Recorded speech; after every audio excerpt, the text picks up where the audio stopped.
Hi, everyone. It's S.J. Thomason with Christian-Apologist.com, and today I'm opening it up. So I have a stream going right now where you can join in. You can actually come in to the room here and join me if you'd like. I'm going to post a link right now just to let you know that this is open. So here you go. There is a link. We're going to talk today about, let's see, there it is. We're going to talk today about whether atheism is dead. And the issue is there are about 7% of people in the world who identify as atheists.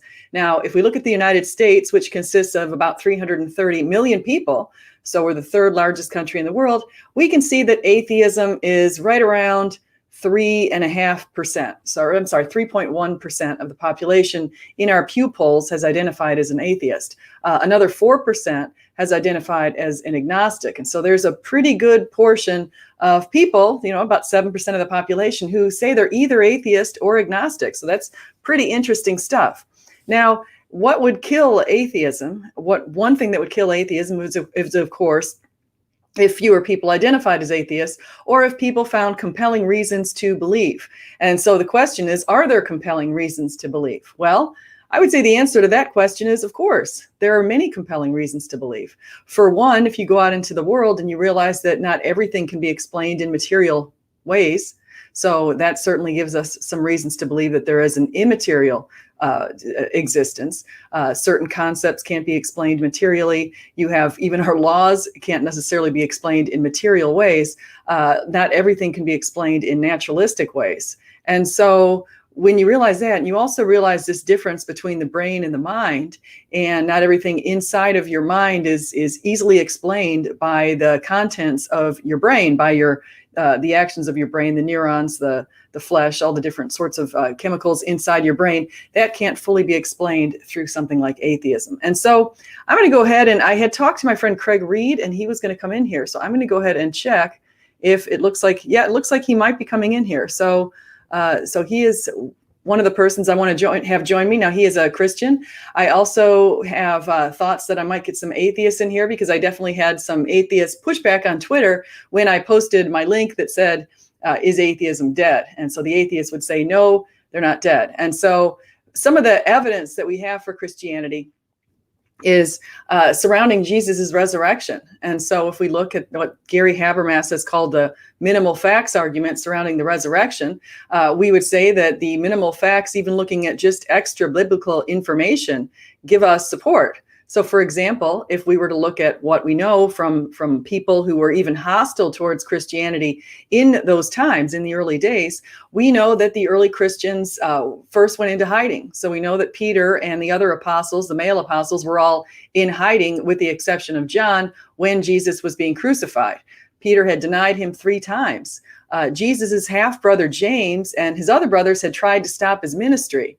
And then what happened was they said that Jesus appeared to them over a period of 40 days, and he appeared in multi-modes. So he appeared to them as individuals. Like, for example, he appeared to Mary Magdalene as an individual. He appeared to Peter as an individual.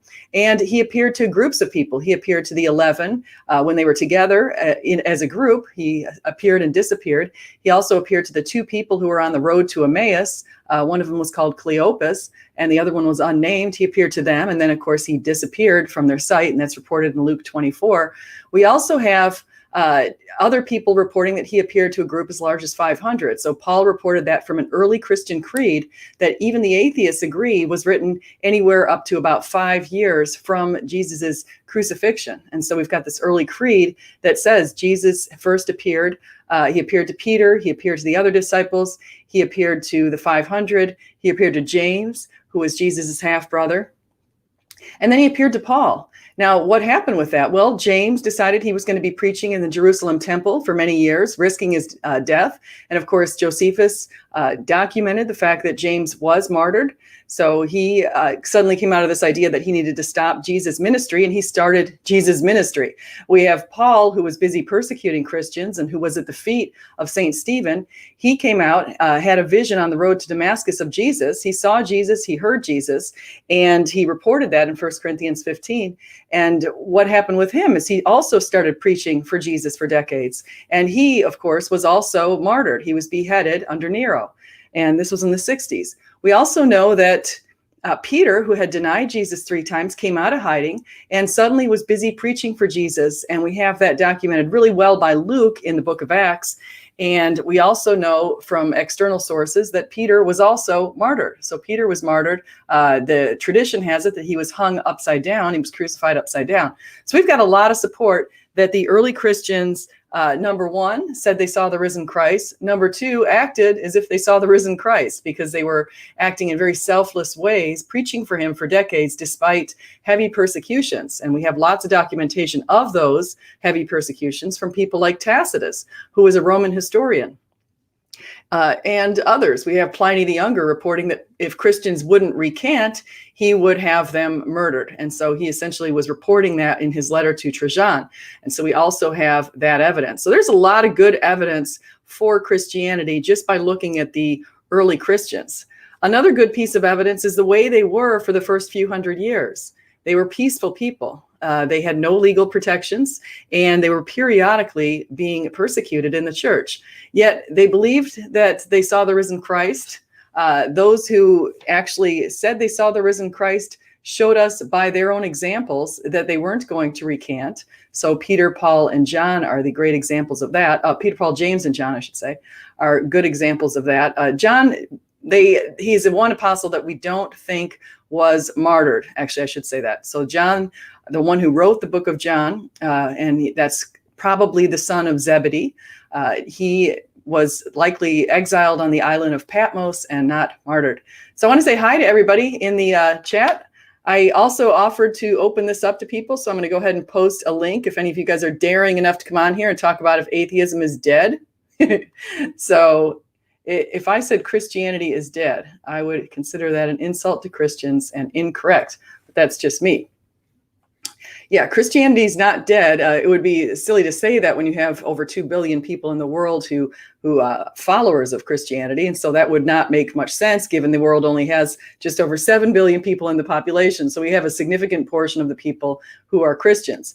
But atheism, I'm saying that we still do have atheists in the world. Is it dying? Well, it's probably, it's not dying in some parts of the world. In fact, in some of the European countries, we're seeing increasing secularization. So what they call Euro-secularization, and this move towards atheism and humanism is something that is going on in the European countries, especially the Northern and Western European countries. So we can say that there are more atheists over there.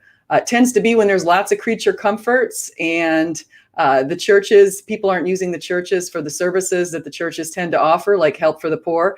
If you're in a country where you have a lot of social safety nets, such as Sweden, you tend not to have this, you tend not to have the use for the church. And so the churches, for people using churches for extrinsic reasons, maybe they're high in what they call extrinsic levels of religiosity. When the going gets tough, the tough get going. When the going gets good, and you're in a country where they have a lot of social safety nets, I've looked at European countries and actually looked at the proportion of the GDP in those countries that the government is accountable towards. And in those countries, in many of the European countries, you see the government is accountable towards about 50% of the GDP, meaning that the government is funding lots and lots of the services in those countries.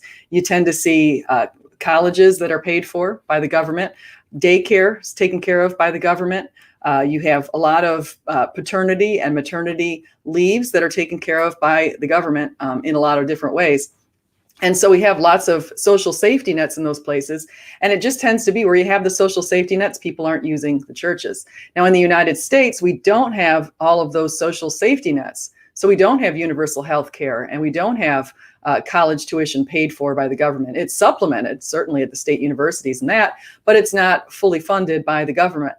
We also don't have daycares that are fully funded by the government. So we have a different system in the United States and a different system towards poor people. So people in the United States are among the most charitable in the world. And a lot of that speaks to our Christian heritage, but also the fact that the people feel it's their duty to take care of the poor. It's not necessarily being pushed off on the government, which is what you see in some other countries. Now, people need to talk about the difference between some of these other countries when they make these suggestions, for example, that we should go to more socialist types of places. when they compare us to Norway, they forget Norway only has about 5 million people, and it's got tremendous access to oil, and its sovereign government has taken care of its people because they've saved money in really good ways. They're very wise with that. But of course, at 5 million, that's hardly comparable to a country that has 330 very diverse people in its population. So we're a much different place.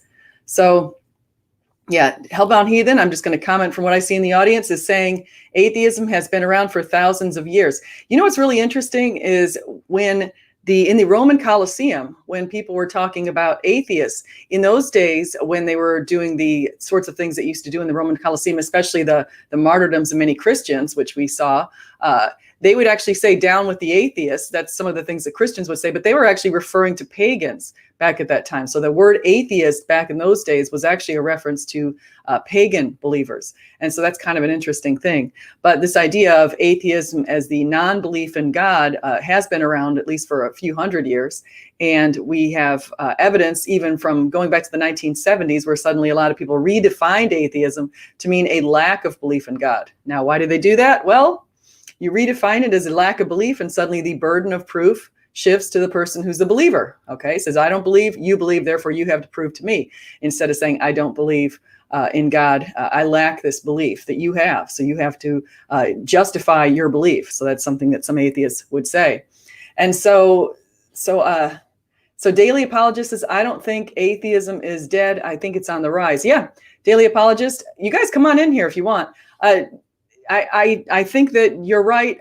Atheism is on the rise in some places. I was just trying to note that. Where it's not on the rise is in some of the developing countries. Okay. And actually, we've had pockets in places in Africa where we've seen we've seen Christianity rise. We've also seen pockets of Christianity rising in the Arab world and in China. And so in China, a lot of Christians have been persecuted through the years. However, we have seen some pockets of Christianity rising in China. So China, if you need to know, China is considered the most atheist country in the world because, where can I join this religion of atheism? That's funny.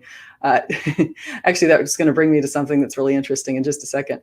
But one of the interesting things about China is about 19% of people in China said they do believe in God. That's 81% of people saying they don't. But in China, you've got an atheist communist country leader, authoritarian leader, and you're not free to go and express your religious beliefs necessarily. Okay, so that's a whole different thing. Now, here's what's interesting.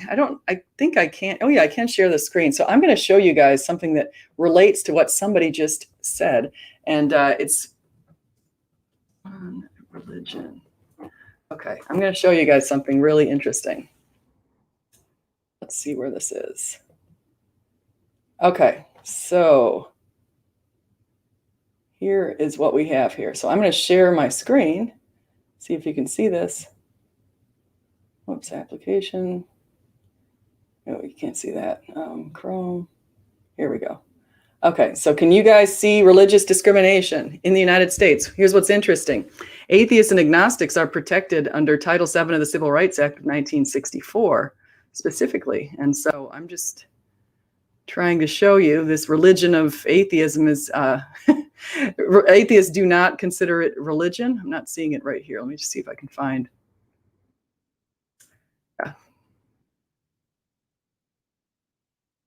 Okay, we're not seeing right here the specifics. I think I need to go to the government thing. So let me stop sharing that. Okay. Basically what it is our government under the religious category of a protected group, the US government specifically. Oh, good. You know who's here? Yay. Rob's here. Good day, Estro. Well, it's Hi. like I was just talking about how the US government specifically mentioned people who are agnostics and atheists in its protections of in labor laws. So you cannot discriminate against atheists and agnostics under the category of religion. So I don't know, what's it like in Australia? Are people able to discriminate in the workplace based on if you're atheist or agnostic? no, I haven't heard of any of that. No, you're free to express what you want. In the workplace, there is a little bit of you're meant to do your work. That sort of thing is more like, say, coffee breaks and all that. But No, That makes there's no sense. discrimination. No. So I have to ask you, this is so funny. I asked you if you wanted to come on here yesterday was it yesterday? I saw you on your stream and you were answering questions, and that was a really good stream. And then I thought to myself, you have the funniest sleep hours. Like, what time is it right there right now? Right now it's 15 minutes to 2 in the morning. So yeah, I've got a lot of projects going on. So and plus it's the weekend, so it's pretty much. Oh, that's true. It's basically Saturday morning, and in about 10 hours I'm going to be going go-karting for a friend he's having his bucks party, so he's getting married in a few weeks. Oh, neat. Yeah, Go-karting, that sounds like a lot of fun. Yeah, I'll have to try and get some sleeps before that. That's funny. So would you say that out of curiosity, because if anyone doesn't know Rob in the audience, he's from Sentinel Apologetics. I've got a link to his channel in my description. Rob's been on here a bunch of times. And so would you say that in your country, do you think atheism is sort of on the rise or on the decline, or what would you say? Yeah, that's a good question. I think I think because Australia has become much more multicultural, and the population has grown. So Christianity, Australia used to be like 80%, 90% high numbers in regards to Christianity, but now it's dropped to about 56%. Wow. Yeah, it's dropped to us too. Yeah. But I think that's, once you do the multivariate analysis, I think that's more so to do with the fact that you have multiple religions, there's an influx. Mm-hmm. And I think atheism is in the 20% range. So wow. So there's more religious people than atheists in Australia. Wow. But definitely Christianity is competing. Well, Christianity is the most popular religion, but Christianity is competing with a lot of religions. There's a huge influx with New Agey type beliefs. So Eastern mysticism is like, in fact, the workplace has that. Like, there's a push for that sort of thing in the quote unquote woke. So a lot of them, the American stuff going on there, like you know, this recent phenomena, Black Lives Matter. Then you had the whole feminism, the toxic type from the 2015s onwards. So the last 5 years, that all of that has just been imported into the majority of the art. The majority of Australians that focus in the creative arts area. So we have what's called WAPA. So Hugh Jackman, the actor. Yeah. He comes from West Australian performing arts. So those type of organizations are like, they have a lot of fingers, and you know, they have a lot of what's the word? Like a lot of influence in a lot of things in Australia. So anything to do with like science or technology, like those departments, those departments don't even care about this type of topic. It's the majority of the people here are very of that creative type. So a lot of the teachers, a lot of, say, musicians, they push for that postmodern type thinking. Oh wow. So that's actually the when you said New Age, I was thinking of myself, because I used to be what I would call kind of a New Agey sort of Christian who wasn't even sure about the resurrection for a long time. I was kind of like that, so I can understand that strange leaning. But let me ask you this, because I don't know. You said multicultural. I'm curious. Now, I just read, or actually I heard from Francis Fukuyama. I've been listening to his stuff, on kind of binge watching his stuff. But he's a political scientist, and he's over at Stanford, and he's very smart. Does a lot of stuff on his world studies. But he said China, China, Japan, Taiwan, and South Korea have the immigration laws. You can't just go and easily immigrate into those countries. They're really hard to get into. But I'm wondering, what is Australia? Australia is probably pretty open to most people, if I understand it's open. It correctly. It definitely is open, but we do have a strict immigration policy.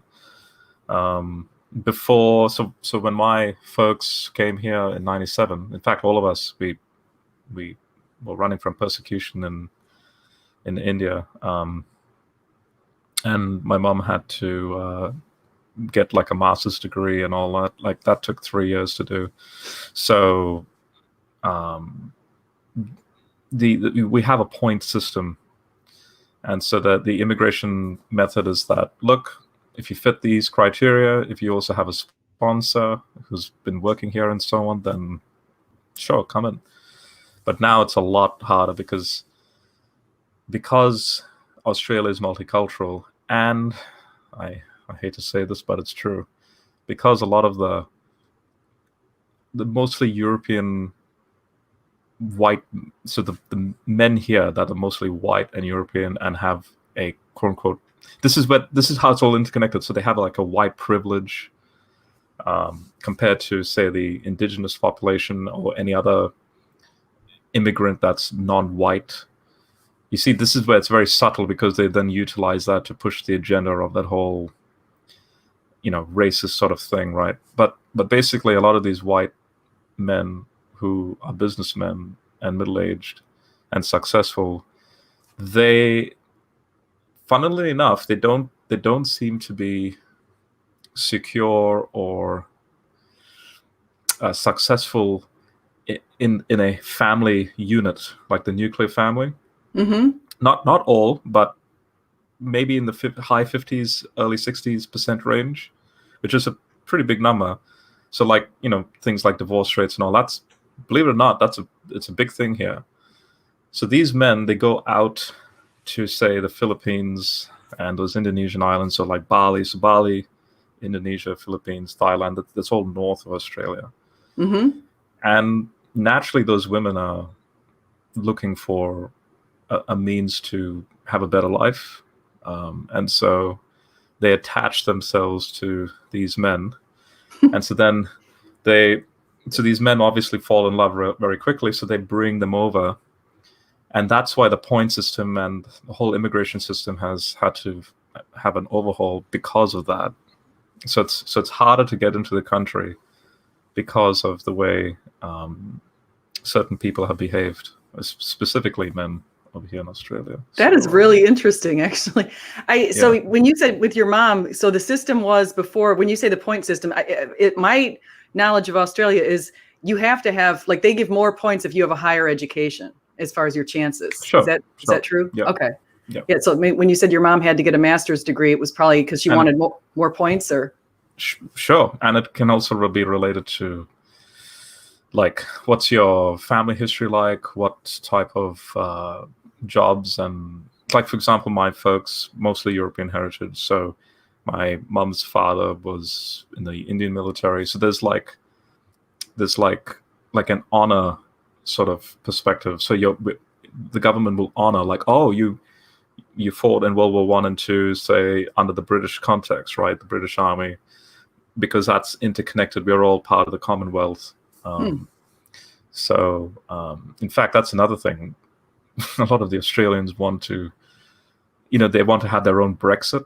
So they want to disconnect from the Commonwealth, from England and all that. Meaning our tax and our circumstances actually go and benefit the Queen, but we're not in. Really? I didn't know that. Yeah. So we have to, for example, no observe the taxation without Queen's birthday. representation. Yeah. That's one of the reasons we broke away from them. No taxation without representation. We got there. That's interesting. I didn't even know that. We're still connected to the English. So it's those little subtle like context. So because my folks were pretty much part of the whole British thing going on, even though we were living in India, so that helped the process to get into the country. Plus, then you tick the box like Christian, like that goes a long way as well. But that was late 90s. It's been 23 years now since we came here, and oh boy, it's changed quite a bit. Yeah. Now, don't you have, is the person who's in power your prime minister or president? I forget what it's called in Prime Australia. Minister, yeah. Prime minister, is he Republican or like a conservative sort of? That's my understanding. Yeah, you have your parties, but for some reason it's like, I think it's reversed. The words are reversed for you guys. So we have what's called the Labour Party, but they would be the equivalent of your Democrats. Okay. So like Biden. Yeah. And then we have the Liberal Party, which is equivalent to your conservative Republican. Okay. Yeah. Yeah, the classical liberal is supposed to be a Republican. That's the Right. Even in our country we call it the classical liberal, but a lot of people these days it's just they call the Democrats the liberals, but they're very liberal on social issues. Yeah. So our prime minister is definitely the liberal, so the Republican equivalent, but he's a Pentecostal charismatic Christian who supposedly speaks in tongues and so on. So we have Scott Morrison is his name. So we have and he actually is very articulate.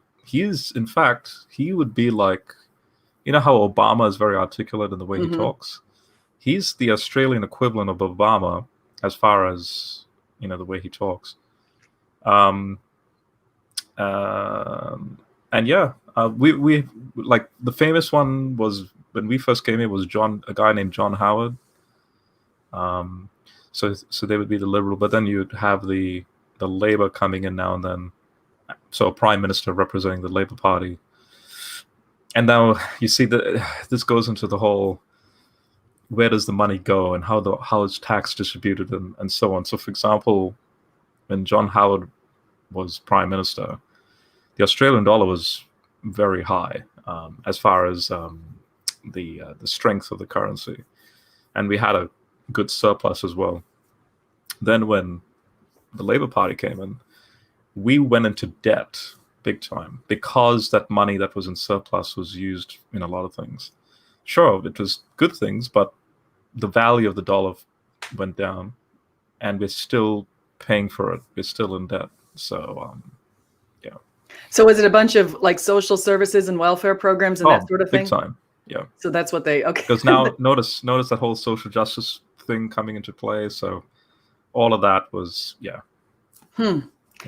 Yeah. So I've been spending, that's how I spent yesterday as I was listening in my spare time. I was listening to all the debates I could find on socialism and capitalism. So I'm up to my ears right now in Vouch debates. Right. That guy. So that's so you can see a disadvantage, obviously, when you fund all that stuff for your country. Is there a lot of funding going towards the military in Australia, or is that kind of, because that's where we blow a lot of our money? Sure. In fact, a lot of the military money here is tax-free as well. Like if you in the military and you earn an income, annual range military goes anywhere from 40. So this is the Australian dollar. So like 40 up to 60,000 annual. You can, depending on your rank, you can reach up to 120,000. But that's obviously you have to serve for like already like 7 years or something like that. But what's ironic is you can even have, like, I know lecturers at my university who earn 120,000 a year just by teaching, and so we've had a lot of strikes in various areas job wise. So it's interesting that there are jobs that are actually more technically prone and even harder to do and riskier as well. Sometimes they pay less than the jobs that you can just sit back and if you have knowledge about it, you can just teach it and then that's it. As a university professor, I have to say I have the best job in the whole world. You have no idea. Right. And I chose a good field too, because the pay varies quite a bit depending on your field. Like, for example, in our school, and actually any school, if you look at the pay, if you're in the humanities or the arts, they make about half as much as the business professor. So I'm like, stick with business people. But it's a good deal. And it's like, actually, I would encourage someone like you. You should go and you'd be a good university professor. That'd be a good job. Yeah, I'm still wrestling between. So I've got my Air Force application like in the works. So we're still waiting for the COVID thing to finish up, and that's next February. Feb is my my psychology interview. So I've passed all the aptitude tests and all that. I just need to do that. So I'm wrestling between, in this case, ministry or teaching or military. It's like, Wow. yeah. Oh, well, I got to say, as far as the Air Force, that's for us in the United States, it's probably the same with you. That's the creme de la creme of the military outlets. So you could go into the Army, Navy, Air Force, Marines in the United States, but the one that's the hardest to get into by a landslide that requires the most intellectual capabilities and perfect vision is the Air Force. So it's and I understand this from my former, even colleagues, actually 2 Air Force colleagues at my school. They both gone different places now, but they went through the Air Force, and then they were able to get funding for their college completely paid for by the U.S. government. So one of them went to Oxford University in England and graduated from there, and is now a dean up at Citadel. So it's a pretty good deal. So that military probably will serve you well. You can always do some sort of mission work through the military people who need it there too. Yeah. So I haven't finished. I need to finish your book that you wrote on Revelation. I think that's so cool. Oh, you're still going through that. Okay. Yes, I need to get through that. Take your time. I keep getting delayed. That book was 2 years in the making, so naturally you'll need like 2 years to go through it. So it's a very sophisticated book, and you did a deep dive into that. And so we're going through Mark at the moment. So you're going through Mark? Oh, cool. Yeah. So we're still in study. In fact, so when I write these studies for the local church I attend, I try and do it. This is the teacher in me, I guess. I try and do a 12-week study, so like a study per week. Mm-hmm. But naturally, each study will take like 2-3 weeks to complete, depending on the page count. So we are literally up to the bit where, in Mark chapter 1, when the leper is introduced to Jesus. So we've just passed the Capernaum synagogue and the demon-possessed man, and that's already 26 pages we've done in 1 month. And we study once a week, so every Thursday. That's interesting. It's in Mark. Now, are you of the opinion that Mark is probably written by John Mark, who was the traveling associate even of Paul and Peter? Sure. Yeah. Okay. Yeah, I was looking at a lot of the scholarship in that, and I've just been blown away by, for me specifically, not just the scholarship involved with Markan priority and the way Mark has put together the whole sandwiching thing and all that. But putting all that aside, from a theological context, I can't believe how powerful Mark makes the case for the deity of Jesus already in the first half of chapter 1 that we've gone through. I'm up to, as far as how much I've written, so I'm up to study number 4 now. So in other words, I'm starting on chapter 5 of Mark, which is the demon-possessed man with the cave and all that. So in the last 4 chapters, I'm blown away to such an extent that I think Mark has an even stronger argument for the deity of Jesus than even, say, John. Wow. So I'm of the opinion now that I think the scholars are wrong. I think Mark, so if Mark is first and John is last, and Matthew and Luke is like flip a coin which one comes, but either way you have Mark and then John. Mm-hmm. You know how you usually as Christians we say, oh, John is all about the deity of Jesus, like it defends the deity of Jesus. I don't think so. I think Mark is starting with the fact that, look, it starts with Jesus as the man Jesus. But let me argue for his deity. And I think John is going, it's a given that Jesus is deity, but let me argue for his humanity. I think we've got it the wrong way around when we say Mark is trying to speak about the humanity of Jesus in regards to the servant and he's the Messiah. And then, the claim that Bart Ehrman makes and some Muslims make that you have this evolution where from Mark, then it becomes more, that his deity becomes more evolved by the time you reach John. No, I don't think so. I think his deity is the point Mark's trying to make. You know, I want to build on that, because that's one of the things the atheist, it's an argument that Bart Ehrman came up with too. It's kind of like, oh, well, Mark, the chapters, the very last chapter with the verses 9 through 16 were added later. And so they claim that doesn't mean that Mark believed that Jesus had risen from the dead. But it, of course, says right before that, he is not here, he has risen, go and find the place. And it also in Mark makes it really clear in Mark 14:62. He does a reference to Daniel 7. Your king will come to you in the clouds of glory. That's right. He's quoting Daniel 7 and all that, Psalm 110. But even before because I'm very familiar with that side of Mark. So this is the first time this project has given me the means and the time to what I've done with Revelation. Piecemeal, like slowly going each verse, each word, and so on.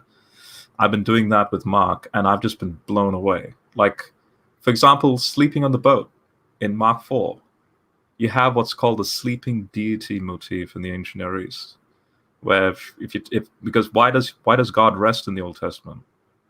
Well, in the ancient Near East, if you have a resting deity, is to connotate the fact that he has absolute sovereignty and control. He has nothing to worry about, so he's not agitated or worried about if anything happens. Interesting. So you have, and that's why Jesus is like, don't you have any faith? Because you have that motif of the chaotic waters. Yeah. There's demon thing going on. Yeah, it's just like these little themes that play out, and it's like Jesus walking on water. Here's another thing. So Jesus walking on water, right? If Mark is written to a Roman audience, well, Greco-Roman, but specifically Roman, they're well aware in their traditions of deities. In order to cross waters, they have to run and sprint in order to maintain a type of friction to be on top of the water. So the fact that he's walking on the water and the statement that he's not a ghost means, so to a Roman reader, so it's to communicate. We know deities, they need to perform something to stay afloat, but Jesus is doing something that our deities don't even do or can't do. Meaning Jesus is even above, he has an action or a method above what the pagan deities require to do. So it's just those little things where I'm like, but this is in the scholarship. So why are people like Bart Ehrman or Muslims making the claim that there's this evolution? I think Mark is like, we need to go back and do a systematic study on Mark, in my opinion. And so I'm putting it all together in that study. Oh, I'm excited to see that. That's going to be great. I was thinking about now I'm thinking with going back to Mark in the beginning and this, the deity references and things like that. I know that you've read Michael Heiser. I know you're familiar with Heiser. Have you read his book, Reversing Herman? Of course, yeah. Yeah, because I'm thinking about because I'm in the middle of that book too. Sure. It's like it's been sitting downstairs. I keep having to grade papers and I keep getting sidetracked. But the thing that I'm catching was, so there's this mountain, Herman, and that's where a lot of these bad, forces, the demonic forces, is kind of like headquarters. Mm-hmm. And he actually noted that in some of those places where there are demon-possessed people, it's actually when they were really close to that area. And so did you look into that at all when you mentioned the demon-possessed man in Mark? Yeah, so and I'll give you the PDF as well of what I've written so far. It's about 70 pages now I've put together with a lot of charts and graphics and all. Again, what I've noticed is that it's actually quite remarkable. The whole ministry of Jesus is just mostly around that Sea of Galilee region. Mm-hmm. And you see him, like, especially in Mark, you see this phrase called, he goes to the other side, and he's going to the other side. And it's this constant back and forth. And it's interesting because one side is mostly a Jewish, so the western side would be more of that Jewish context, and the eastern side is more of the Gentile territory. And so that eastern side sort of extends up to the north where you have Hermon located. So it's interesting that and so far this is what I've looked at up to chapter 5, but Jesus is very strategic in where he needs to go. It's not that he's like, oh, now I might as well just jump in the boat and go here or something. No, he's actually very deliberate and strategic. So by the time you reach, so in Matthew's account, in Matthew 16, which is later in Mark as well, but by the time you reach the Hermon context, what's happened is he's basically gone through every required area. So later in Mark 5, so after the man, his demon possessed in the swine, they go and suicide into the waters. That same region is where you have Jairus and his daughter being raised. And so now notice this region, so just to give you an example, this region is the exact same location where you have Jephthah in Judges chapter 11, when Jephthah sacrificed his daughter. So now notice it's a sacrifice to a false god and a daughter dying, but the true God is raising the same, well, in this case, a daughter in the same location. And you have Jairus, who's a high priest, and you have in the Judges account another Jairus in that same story, but it's a short form. It's his name is Jair. So now notice this is all very deliberate. So then by the time you reach the Hermon context, when Jesus is like, who do you say that I am? According to Second Temple Jewish literature, and this is what Heiser will say, that happens to be the ground zero from when the Watchers and, like in the Enoch story, they descend down in that location, and from there they spread out, kind of like their own mission to infiltrate God's creation. So notice Jesus is like pushing back. He's like, cleaning house, so to speak, pushing back, and then he reaches ground zero, which is Satan's household, so to speak. And that's why he's like, upon this rock I'll build my church, and the gates of hell will not withstand the church's onslaught. And then you have the Azazel context. So the goat, the so-called scapegoat, Azazel, being cast out. So a lot for Azazel being cast out into the wilderness. Guess what? The crucifixion happens outside the holy city. And so when Jesus is crying out Psalm 22, my God, why have you forsaken me? Immediately, a literate Jew would be thinking, whoa, because in that psalm you have the phrase, the bulls of Bashan are gaping their mouths around me. And the bulls of Bashan is that demonic godlike language. But the point is, they're realizing they've lost, because they thought them killing Jesus would be their victory, but really it's their undoing. And that's another thing I noticed up until Mark 5, where all these demons, and now specifically Mark 5 with Legion, they didn't expect this. They're just like, oh my gosh, it's the Son of the Most High that's here, the Holy One. Have you come now to put us into, Tartarus? And it's interesting how they're just like a thief in the night sort of language. It's like, whoa, he's arrived. What do we do?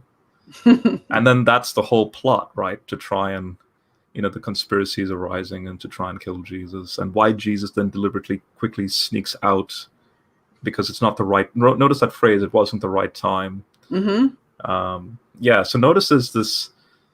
We usually read the stuff at the human horizontal level, but if Jesus is God in flesh, there's also that vertical sort of unseen realm tactic thing going on, and that game, and that that like a mouse, like hide and seek sort of game going on. Now that's just so interesting to me. That's why I have to say Heiser's books are, I've read that this one I'd say is just as good as Unseen Realm, because Unseen Realm blew my mind. And then I read one that he did a commentary on Enoch that was okay, but it wasn't as exciting as this Reversing Hermon. Yeah, the Enoch one is just a standard, like, this verse means this, and that's it. It wasn't really, it was kind of like, it wasn't as exciting at all as this. Because this, that's the thing with Mark. And so, and that's one of the neat things that goes on. And I think one of the things about your books, at least what you did with Revelation, is you understand the map of how everything was. And I think that puts so much context into it that we don't understand just reading on the surface level. What page or chapter are you up to in the Revelation? I think I was about 100 pages into it. Right. So you must have seen me touch on Revelation 9 then, when I start to give that overview of the Nephilim history. And yes, because of Revelation 9, the angel of the bottomless pit, and you need that background context to understand what John's getting at in that chapter in Revelation. So so what's your take on the Nephilim? Because I have had people on my channel before and I'm having Heiser on, and luckily on the 16th, just 12 days, I've got Heiser coming on my channel, which I'm excited about. Excellent. But, yeah. I know. I'm going to slip your name in there too, because I know that you've had. Yeah. But I'm excited about that. But the thing is, what's your take on the Nephilim? Because he thinks, or some people think, that the Nephilim were never around after the flood, and then some think that they were around after the flood. And it kind of depends on how you interpret verses. So it's not complicated. It's not complicated. All you have to say is make a conclusion as far as Genesis 6:1-4 is concerned. Then make a conclusion as far as, because the next time they pop up is later on in Numbers. That word. So make a conclusion on what Numbers 13 is. I think it's 13, when the spies go up and see the Anakim and the Nephilim. So what I'm getting at is, when you look at Genesis 6:1-4, that those 4 verses, as Reversing Hermann will get at, that's just like an abbreviated summary of this extensive Mesopotamian background context, which Enoch happens to be the bridge between the Mesopotamian context, which is mostly lost to us now, and Second Temple thinking. So, but specifically in Genesis 6, when it says in verse 4 that, and the sons of God, with human women, and then the Nephilim were on the earth at that time. But then the phrase goes, and also after that, when. Now, there's literally 2 options here. So the phrase, and also after that, means they have to be after the flood, because the author is saying that in the text before the flood. It's true. But so then the next thing is how to understand when. So is the when saying in that one-time moment before the flood that then this Nephilim thing takes place, then the flood takes place, but they somehow survive the flood, which means in this case the flood has to be local, right? The Persian Gulf stuff, for them to survive. Or if you look at the when again in the Hebrew, it can be translated as whenever the sons of God, which then means now you can't really argue for a localized flood. You might as well argue for a global flood. So in this case, the flood, regardless if the flood is local or global, the flood doesn't stop the Nephilim problem, because they do it again. These sons of God do it again. But that's if you translate when as whenever. So you only have 2 ways to conclude with Genesis 6:1-4. So I take the translation when, meaning a one-time moment, and they survive the flood because the flood is local. Why I do that is because, now let's jump to Numbers 13, because in Numbers 13 you have a grammatical connection to the Nephilim of Genesis 6, meaning when the spies go and see the land, they see Nephilim, and there's like an added yod there. And Heiser will say, oh, like linguistically, the author of Numbers is trying to say that the Nephilim that they're seeing is genetically connected to the Nephilim of Genesis 6. So meaning you can't have a whenever translation, meaning like, oh, the Genesis 6:1-4 thing happened again after the flood, but we don't know where it happened, but it just happened, and there they are. But so the point is, linguistically, it's connecting the same Nephilim. So then from there you jump into Joshua's wars, and then Joshua in Joshua 11 says, look, we've this is a summary statement of the war. We've gone to here, this position, that position, and now finally there's a few left that have now escaped to Gath and the Philistine territory. Then you jump forward to the Samuel stories, and then Goliath is the last remnant of the Nephilim. And then there's no more Nephilim. So that's how I approach the Nephilim. Yeah. Now, do you also think there's a possibility that they could have, when we say the genetic line, they could have come from one of Noah's sons? Because I think that's right. what some have proposed. And that's Heiser will bring that out. That's the conjectures of the Second Temple Jews, because they're wrestling with the text. They're like, well, if it's whenever, what if those in Jewish demonology have those things called the night demons? What if there's like a watcher that, I don't know, procreated with Noah's wife, or maybe Noah's lineage has a watcher connection connected to him. Yeah. You see this in the Dead Sea Scroll, Genesis Apocryphon, where Noah's wife and Noah, they're having this like argument, like, well, I wasn't with any watcher, and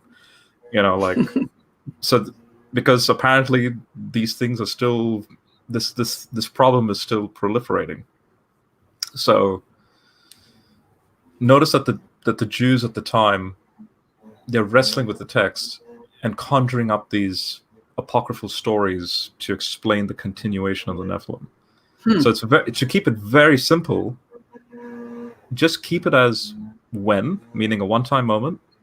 The flood was local, which means some did survive. Those survivors continued on into the Joshua story, and even after the Joshua's wars, still some survived, but they were the very small, minute remnant. Why do you think there's this legend behind Goliath? Because if there's none left, right? If it's very rare, right? If they become a very rare species, then obviously Goliath is like this legend figure, and Goliath and his brothers, and then they go. So yeah, I heard something on Goliath. A lot of people thought, or at least I've heard something that people have been positing today, that he might have had what that really tall man in the world had, which was this disease where he loses his eyesight, which is one. I put that into the study. Yeah. Oh, you did? Yeah. So polydactylism, like extra digits, and because he had a tumor, and like basically, I think. Now, this is an argument for the wisdom of God here, I think, in regards to the incarnation. So Heiser will point out that those who have a reaction that they find Genesis 6:1-4 to be a bit too fantastic, like are you serious? You really believe angels and women, like, procreating and all that? Well, it's actually more fantastic for God to, working with Mary, and for the virgin births to happen the way it did. That's much more remarkable than two categories of creatures. In this case, a divine creature and a physical human creature to do what they did. Isn't it interesting that when in Mark, when it says unclean spirit, the emphasis on it being unclean, because in the Levitical law you have a mixing of things that make things unclean and unholy. Here's a category of a mixing of categories that hence the watcher and the human, when they mix, they produce this unclean thing called the Nephilim. So and then the dead Nephilim become the demons, hence unclean spirit. So makes sense. Yeah. So, what was the question? No, I was just thinking about well, actually, I first also want to say hi to Converse Contender. He just joined us. I don't know if you can see him on the screen. It looks like he's in a golf cart riding around. Maybe he's playing golf today. Yeah, actually. Yeah, I'll be playing golf soon today as well with the go-karts. Give me 1 second. Yeah, we can hear you. It's It's a little bit. Get some headphones. I'll be right. Give me 1 second. Okay. Oop. No problem. Okay, so he's got, I think I see golf clubs in the back. That's a pretty good deal. So, and then you're going on I thought you said go-karts. Did you say golf? Yeah, go-karts. There's a big full day of go-karts, beer, and golf. Oh, that's going to be fun. So Yeah. after all that beer, then you should get back on the stream.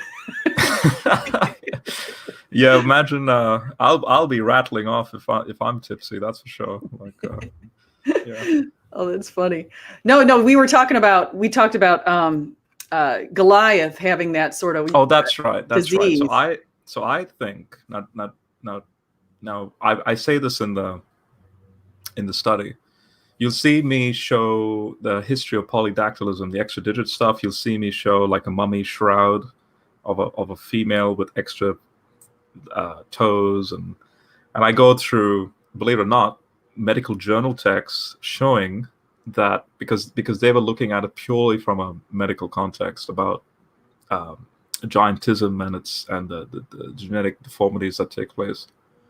So if Satan wants to mimic a type of incarnation process, so in the Second Temple literature you have phrases like, well, how do these watchers who are non-material and non-physical, how do they do this procreation thing?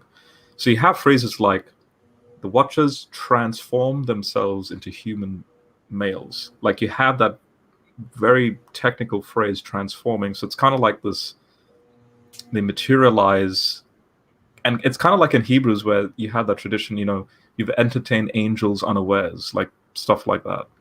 So if Satan wants to, according to the Second Temple tradition, if he wants to mimic a type of, this language like children of Satan, you're the father of the devil. I mean, you're the children of your father, the devil.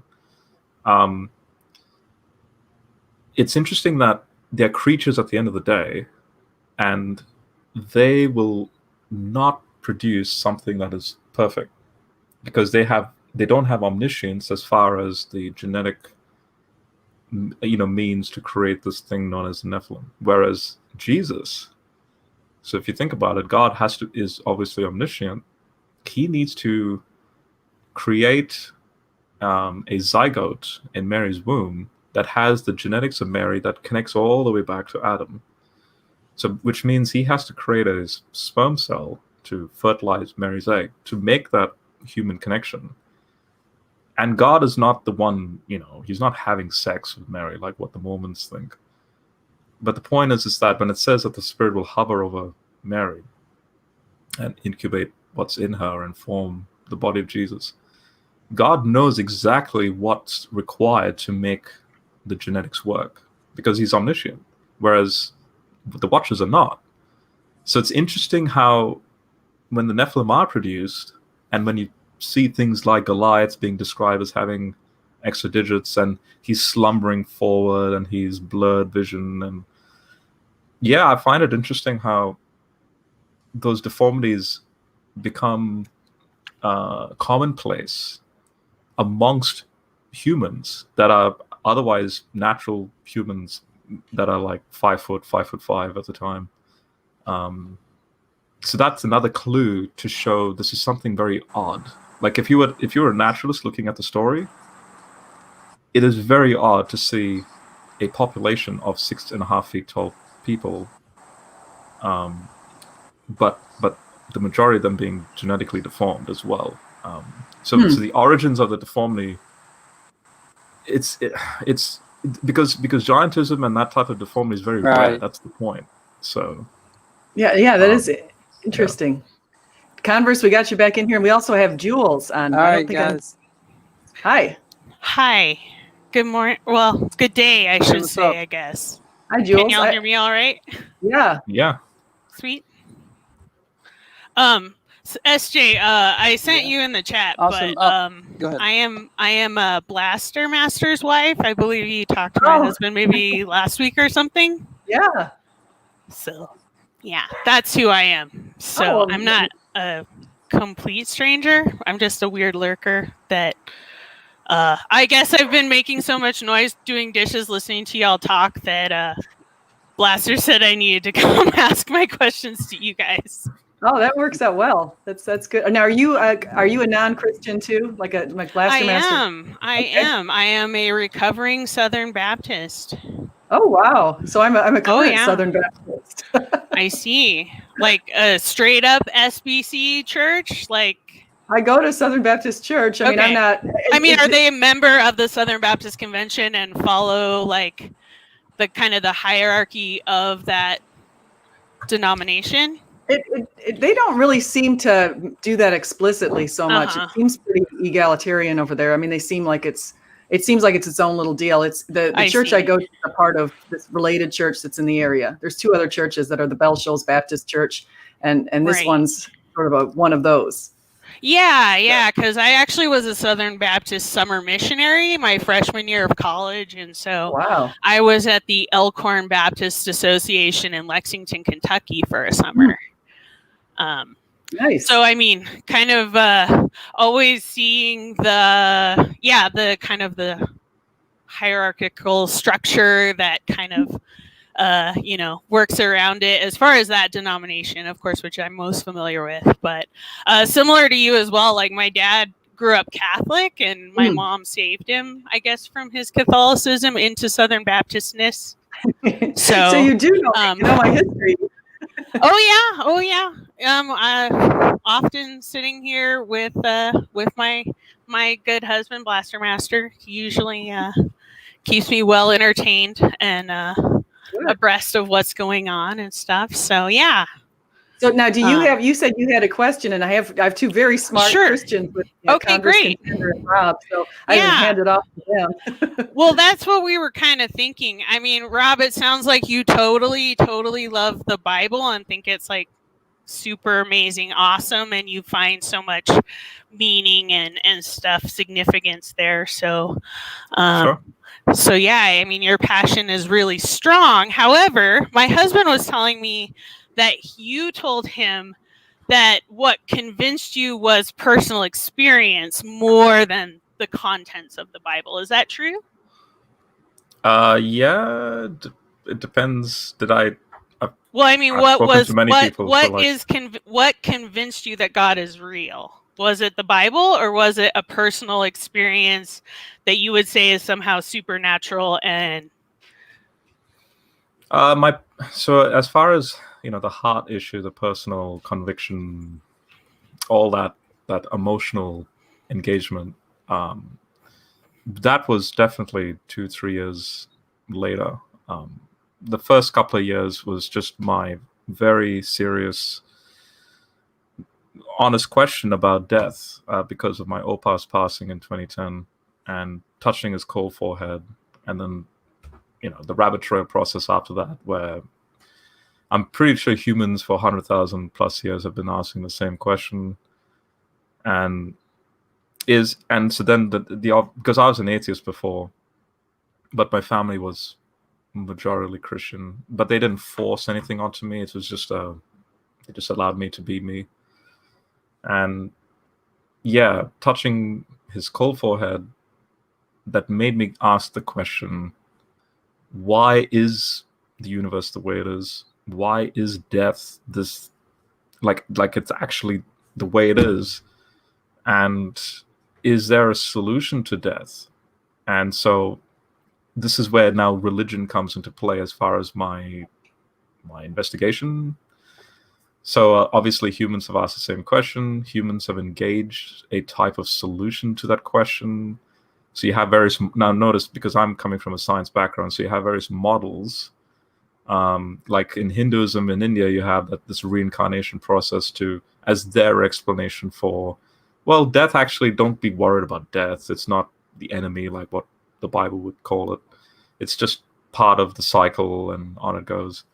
So when I'm pulling all this together, for me, what really, I guess you could say, triggered an aha moment was an answer to this next question, and that is, if God exists, what is the most efficient and sufficient means he can reveal himself? Now, naturally, you'll hear Christians or other religious people, even Muslims, go into tangents on fine-tuning and philosophical arguments and all that stuff. But those, at the end of the day, are implicit arguments I'm after an explicit sort of verification. And so if God exists, the question is, what is the most efficient means he can reveal himself? And naturally, he would have to reveal himself in front of me or in front of someone to empirically verify that. But the problem is, as you see the Old Testament build up on that, there's this constant notion of, well, show me, and then God going, according to the text, well, I can't show myself because I'm God and you're not, and that doesn't work ontologically. So then the whole Jesus story, so the model of Christianity Can I interrupt you? Because I feel like you have answered my question, I'm sorry, go ahead. I was just going to finish with that by saying, yeah, no worries. 1 John 1, verse 1, literally says what existed in the beginning, so in times past, and I'm thinking here Big Bang cosmology as far as even pre-Big Bang and then moving forward through Earth's natural history. So what existed from the beginning, and now what we've seen with our eyes, felt with our hands, heard with our ears, and so on, this is the word of life. So the model of Christianity is saying Jesus, and you only need that one-time moment in human history. It doesn't matter when. It's just at one time. Jesus is God incarnate. Therefore, God exists because he came at one time. Okay, I don't really need to be preached at. I just wanted you to answer my question a little bit more directly. You kind of like off on talking and get a little preachy there, but like, so you were convinced because you were nurtured in an environment of believers, although not directly pressured to believe one way or the other, but then your grandfather passed away and that experience convinced you or began to convince you, and then the evidence in the Bible and how you are reading and interpreting it strengthened your level of conviction or convincedness. Sorry. Yeah. So it Okay. it was in the context of, I'm treating this as a model.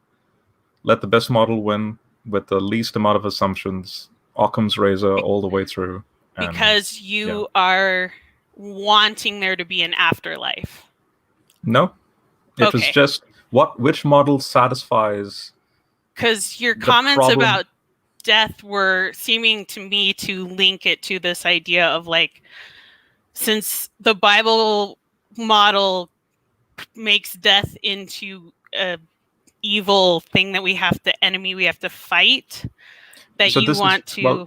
Well, the enemy is part of this particular model. So the question that all humans have asked is this thing called chaos that permeates reality. The German word is Chaoskampf, the struggle with chaos.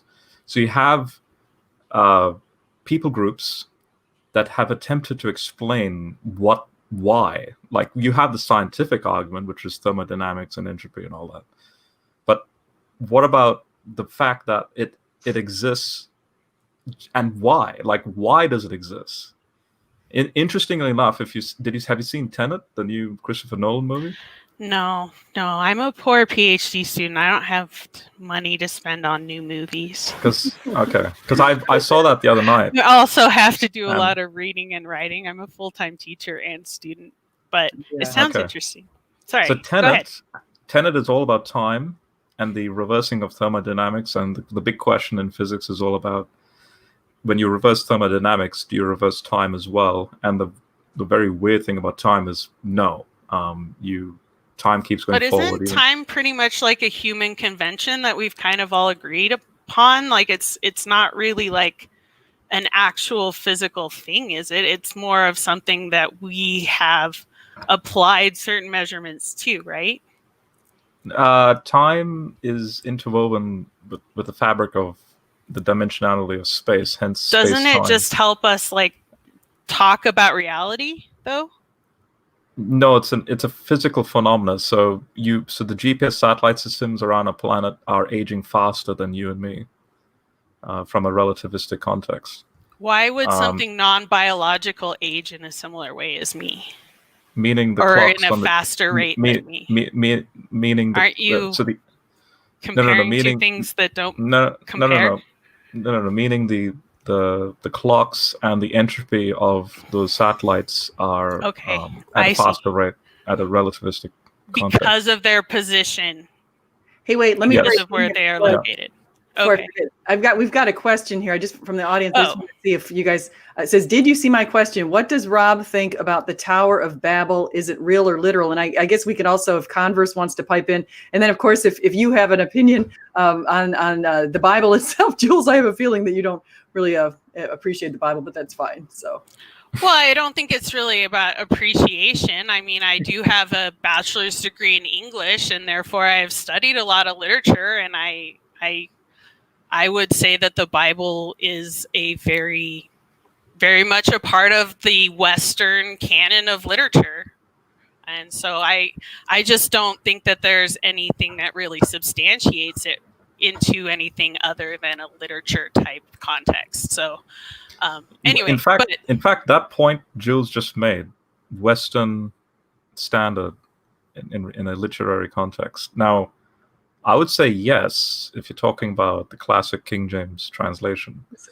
But here's when I was talking about models, right? One of the audacious arguments or statements that Jesus makes in the gospel story is that this message, which is a Middle Eastern message, it's not a Western message, it's a Middle Eastern message, will have an application. It was kind of co-opted by the Roman Empire, though. You could argue that, which is, once again, more rooted in a Western type culture and thinking, I would say. Not really. You have a huge Greco-Roman superstitious and political context. This is nothing but a small minority group that happened to then permeate throughout, in this case, the Western world by removing the superstitions of the past Greco-Roman context. But I just want to emphasize this. What again intrigued me was the fact that the Great Commission, go into all the world, preach the gospel, make disciples. Well, if I was in hindsight, if I was in that circle, and I would tell Jesus, look, you mean to tell me this Middle Eastern religion, Judaism, is going to be applicable to someone in China? And sure enough, when you see the history of Christianity emerging into, say, China, and you have the Taoism religion and way and philosophy, the word that they used to translate logos was the word Tao. So here now you're revolutionizing the Chinese understanding of Tao, that it's not just the way and something impersonal.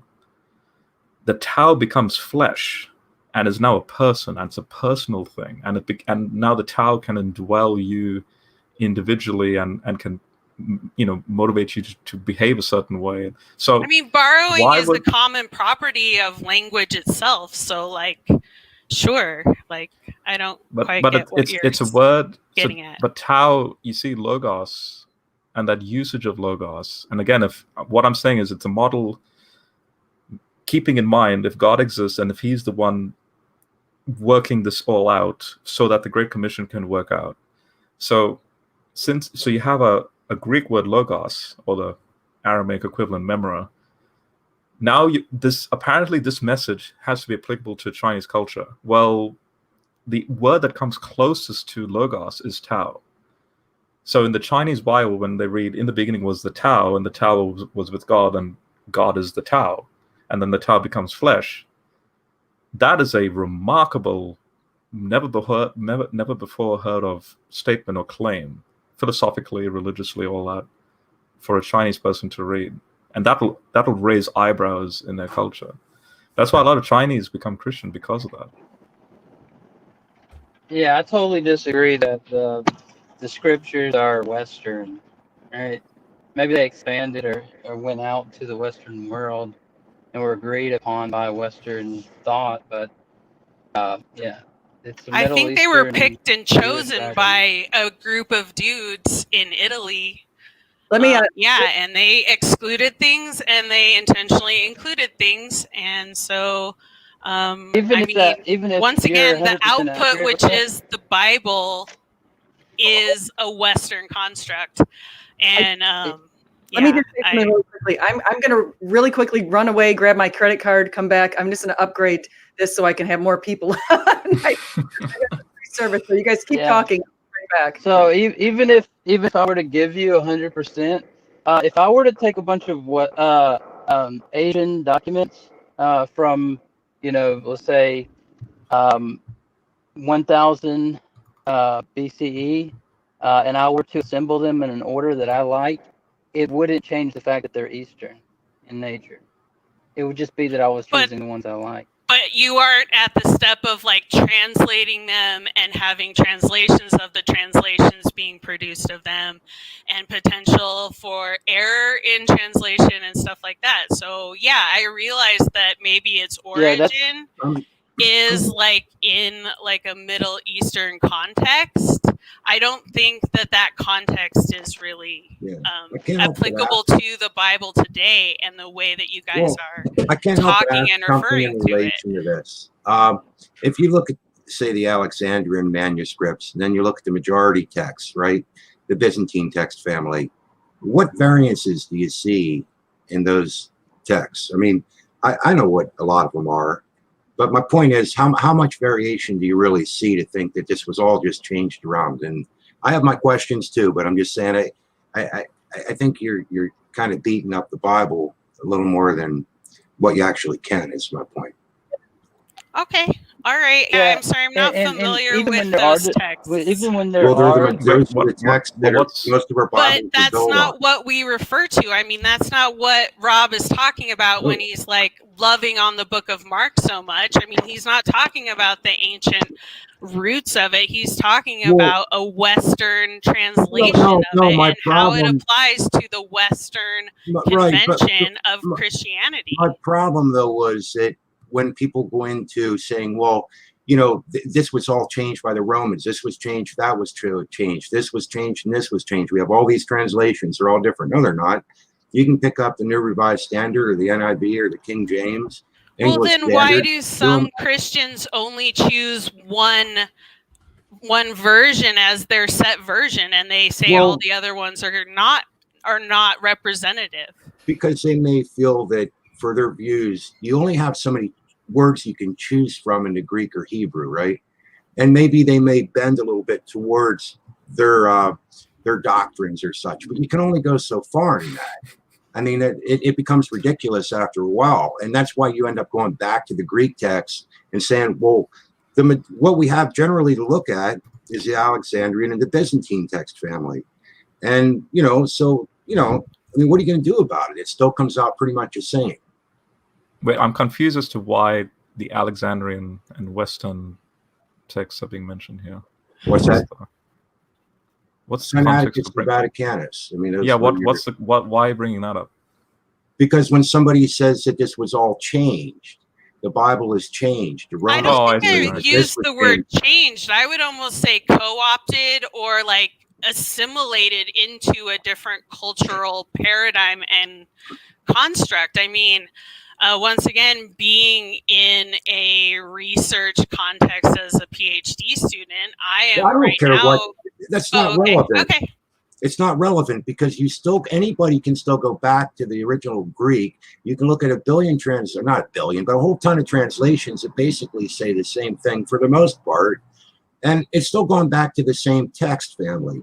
So to say that it changed and everything's worded different, like say for the Western world, that's not. I don't believe that's really what I said. Okay, maybe I'm misunderstanding, but I don't know why you brought up. Well, you were coming into translation and everything's changed. I'm not sure how Bibles come into it.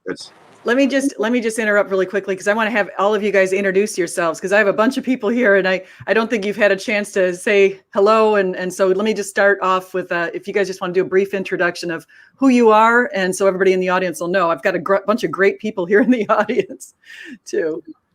A whole bunch of very great people, friends of mine, definitely. Yeah. You and Skylar go a long way back.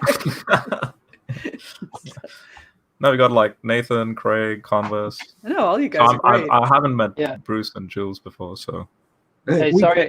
One time. Sorry, I got dropped out.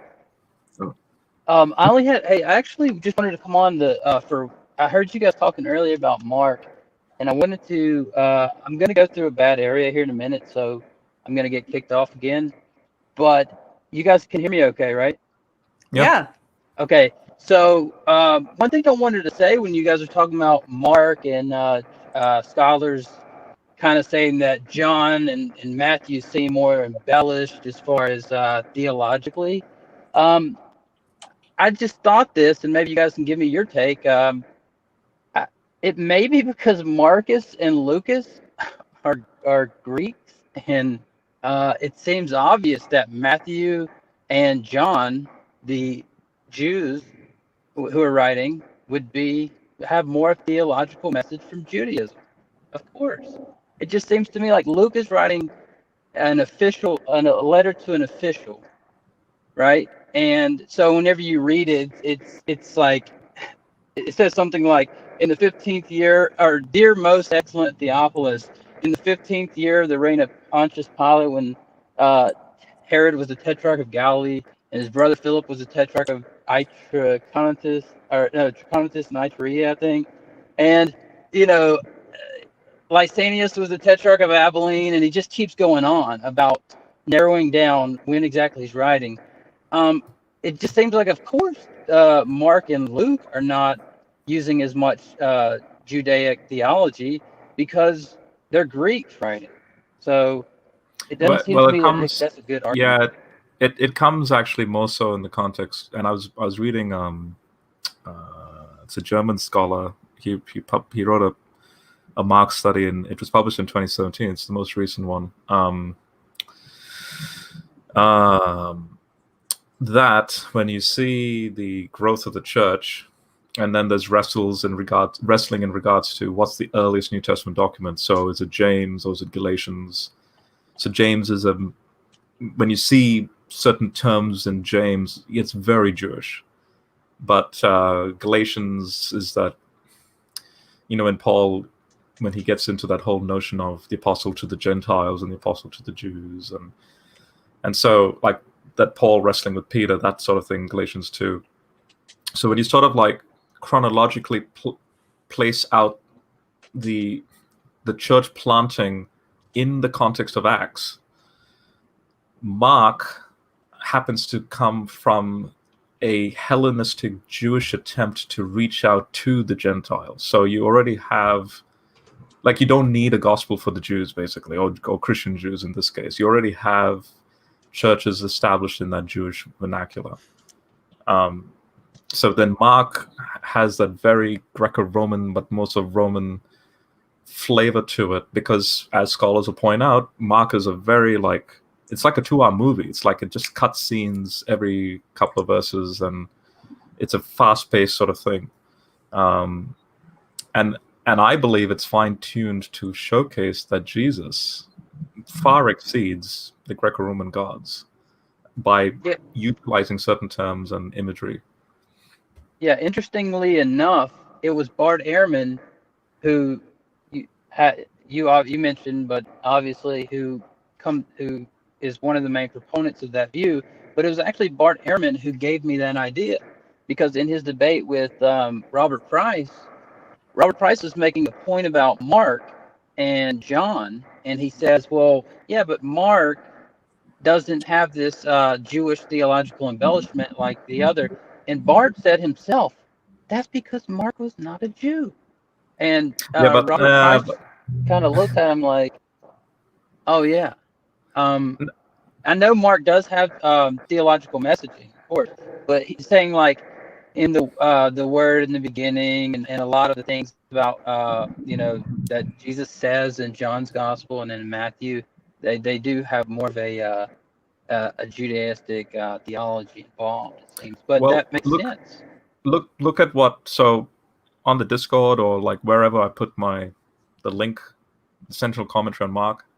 So look at what I've produced so far, because just the opening of Mark, when Mark quotes Isaiah, so he's quoting Exodus 23, right, Malachi 3 and 4, and Isaiah 40, and connects that to John the Baptist. Now you can't tell me, like, I'm not saying, I'm not telling you this, I'm talking this generally speaking. You can't tell me that a Gentile author or an author that's not acquainted with a very rich Second Temple background of the Old Testament has sandwiched Exodus 23 with the angel of the Lord, which is now falling into that two powers in heaven stuff. Then fast forwards to Isaiah 40, where you have a divine council conversation going on between God and his council, that there's going to be a voice in the wilderness. And then Malachi, speaking, which is near the end of the Old Testament, speaking about a prophethood or a priesthood of Elijah, sort of like an office of Elijah to emerge later on. So for example, the scholar Rick Watts, he's dedicated his life on showcasing mostly Mark's Isaianic Pesha, which is just remarkable when you see the way it's laid out. So why would a Gentile author or a Gentile-like person, which is Mark, according to the critical scholars, have a dedicated Yahweh-focused worship with respect to Jesus? That Jesus is Yahweh incarnate, but not just him, but the second person or the second power in that two Yahweh, two powers theology. That sounds too Jewish to me, like too basically Second Temple Jewish, Orthodox Jewish to me. No, yeah, I agree with you that it's there. I think they're saying more like, if you read through Mark and then you read through John, there are definitely more there are more theological motifs in John than in Mark. It's just like, if you look at look up a list of like the theological motifs in Mark and John, and you'll see that John has like a lot more than Mark. But I agree with you, Mark. You don't need John. Like, Mark obviously talks about the deity of Christ. Can I just interject for a moment? Sure. Is there a reason why we went back to this topic? Was what we were talking about not interesting to you, CC? Are you just guys want to go back to talking about how great the Gospels are? Is that all this conversation is going to devolve into? Because I came on to like have like a conversation and to ask questions and not have to just talk about how interesting Mark and John are. So like, oh yeah, no, it's just the title of this video is Atheism Dead? I mean, like, yeah, sure, I can. why are you talking about? Why we have to talk about Mark and John? Yeah, I can totally explain that. Yeah, I can Just- totally explain that for you. No problem. SJ.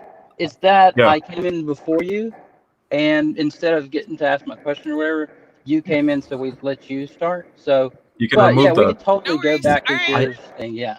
Okay. Yeah, Yeah, I SJ, wanted you can to, remove that StreamYard stamp as well. Yeah. I wanted to apologize. Yeah, I'm if I fiddling came- around with stuff right now. Thank you.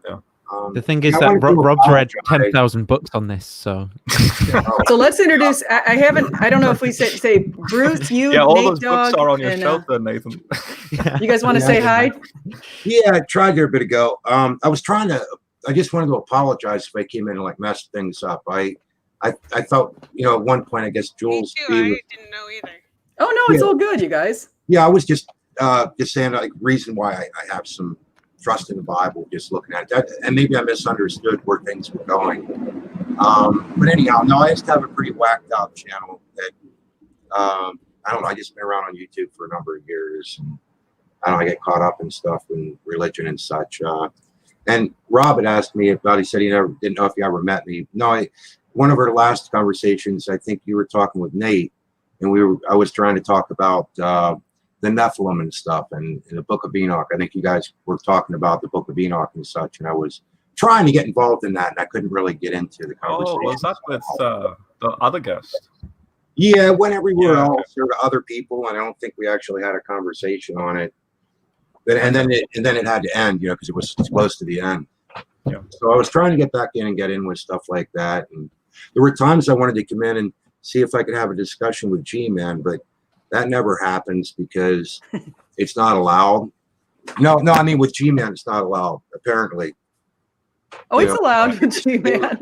No, you're just a demon, and that's how it is, and no communication, Rude. So Bruce, are you a non-believer? No, Am I I'm just getting that? obsessed, I think. No, I question. I think Okay. it's very possible, but I'm not sure. Okay. So you're more like kind of agnostic-ish, kind of like Nate. I think that's what Nathan is Yeah, I too. don't really use terminology for it, because I mean, honestly, I'd figure God's in control. I just sit and wait. I don't know. It's not a whole lot I can do to change. I mean, basically, Bruce and Nathan are pantheists, meaning they'll let the pan out. So they'll hold to the theist thing, but they'll just. Well, I think maybe I'd describe myself as like I like that a definition. non-realist. Yeah, as like right. a non. I'd even describe myself as like a non-realist Christian. Yeah. I think the question of is there a God out there is sort of a bit silly, I mean, maybe. but I look at like, why would I want to put God myself in a box? I mean, I don't know. In other words, if God's in control, I believe there's God. I don't understand the whole deal, but why would I want to put myself in this or that category? Because, I mean, I would like to think that there's more to life than that. I don't know. I know it sounds ridiculous, maybe, but I just choose Well, not no, to. I think I know what you're saying, Bruce. If I could jump in here a little bit, but like, I mean, some people argue that atheism is really the answer to only one question. So if I was asked to describe myself, I don't think that would be the first adjective that I would choose, or that I would want to have representing me as far as like who I am as a human being. Yeah, exactly. Or my virtually no faith, and yet I think there's some. And so right. I mean, it's kind of like I see that so often. People, are you an atheist, or you're an agnostic? Are you this? Are you a Christian? Are you that? I go, wow, man. People don't do this to me normally in life. I start by answering that I'm a citizen of Earth, and I think that's a pretty honest way to start and a good, grounded way to think about it. Yeah. It's kind of. It's tough, I mean, I can put myself in a category, no doubt. I could just say, well, I'm agnostic, but that's not really exactly right, because some people might say, well, an agnostic, like, what does that actually mean? Does that mean you don't care anymore? You don't have an interest, or you do? I think there's much more than just these simple terms, or categories we put ourselves in, like, what's rock music? What's blues? What's jazz? Aren't there variations in places where things cross over and blend? Yeah, Billy Idol's famous for blending all music and make it fun we can dance to. Yeah, I mean, I just don't want to simplify it that much. I think the terms like can be useful in as much as like at the start of a conversation, like if you don't have no idea where someone is and they're like, well, I'm a theist, or I'm agnostic, or I'm an atheist, but then I agree, like what they actually mean by that might be a lot more nuanced or different than your sort of conception, but it sort of, like it gives you like this broad sort of brushstroke that you sort of know what you're working with. Yeah, well, it does probably give you a good starting place to understand someone. It's just that, and it's probably can be useful that way. It's just that so often I'll see that, and if I got offensive, I apologize for that, but I see it used to sort of like, you're here and you're over here. And it's like, well, I don't know that it's that simple. And then I'll find that some people will just say, they just decide for themselves, well, this is what you are. And then anybody asks and say, no, that's what they are. That's what they are. It's like, well, wait a minute. There's more to it than that. I would say too that labeling yourself that way would potentially cause people to respond and interact with you in a certain way based on your answer. Yeah, it's kind of another reason is like, I don't really, depending on the purpose of the interaction, how I want to represent myself and what I think is important to represent about myself in that context. Well, I mean, for me, it's ridiculous. I could go to bed at night and be reading the Bible or watch something and go, wow, this is, I can definitely see this. I might be like 80-90% like, yeah, for sure. That's the deal. And wake up the next day and be like, man, I'm not sure that I was really on. Maybe I'm just, I don't know, I don't know. Maybe I'm alone in that, but my mind can change overnight. Well, least and I mean, think- I I think guess Ozzy- like Robin. Oh, go ahead. You guys probably know Ozzy. He's a prominent atheist YouTuber and philosopher. I But think I she like his I think she distinction. disconnected, by the way. Uh-oh. Oh, I think Jules disconnected. oh yeah, she jumped off. I think. Oh wait, Um, no, she looks like she's still there. I don't. Wait. She's gone from here. But Oh, it says device not connected. Wait, I'll see if she can come back She in must- here. Probably Oh, her here we camera go. came unplugged. Oh, okay. I got her. There you are. All right. So, Jules, are you back?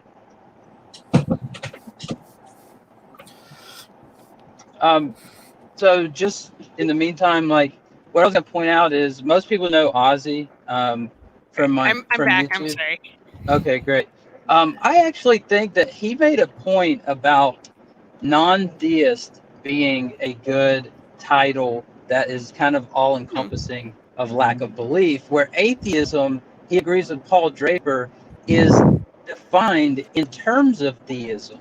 It's an theism is a response or a direct, it's defined in terms of theism. Therefore, when you have, for example, let's say this video right now on YouTube, I could like it, I could dislike it, or I could reserve and not do either.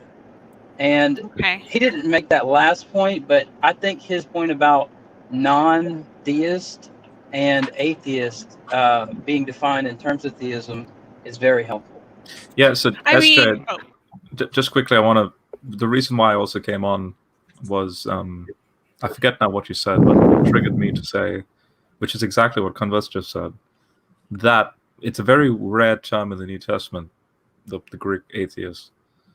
And whenever it's used, so like in Ephesians, when it's used, when Paul says, like to the Gentiles, you were in this world without God, and the without there is atheist. So exactly what Converse is saying, that look, technically you're all theists. You're all, you believe in many gods in the Greco-Roman context, but you were without God, meaning you were atheist to Yahweh. So I think I'm thankful that Converse has given an ancient clarification, linguistic clarification of how that word was used back in ancient years. well, I think it kind of goes back to maybe I haven't made this point actually. Sorry, but like the label Christian not only talks about the individual's stance on a God belief, but there's also morality loaded into that label, right? Or like a certain code of conduct.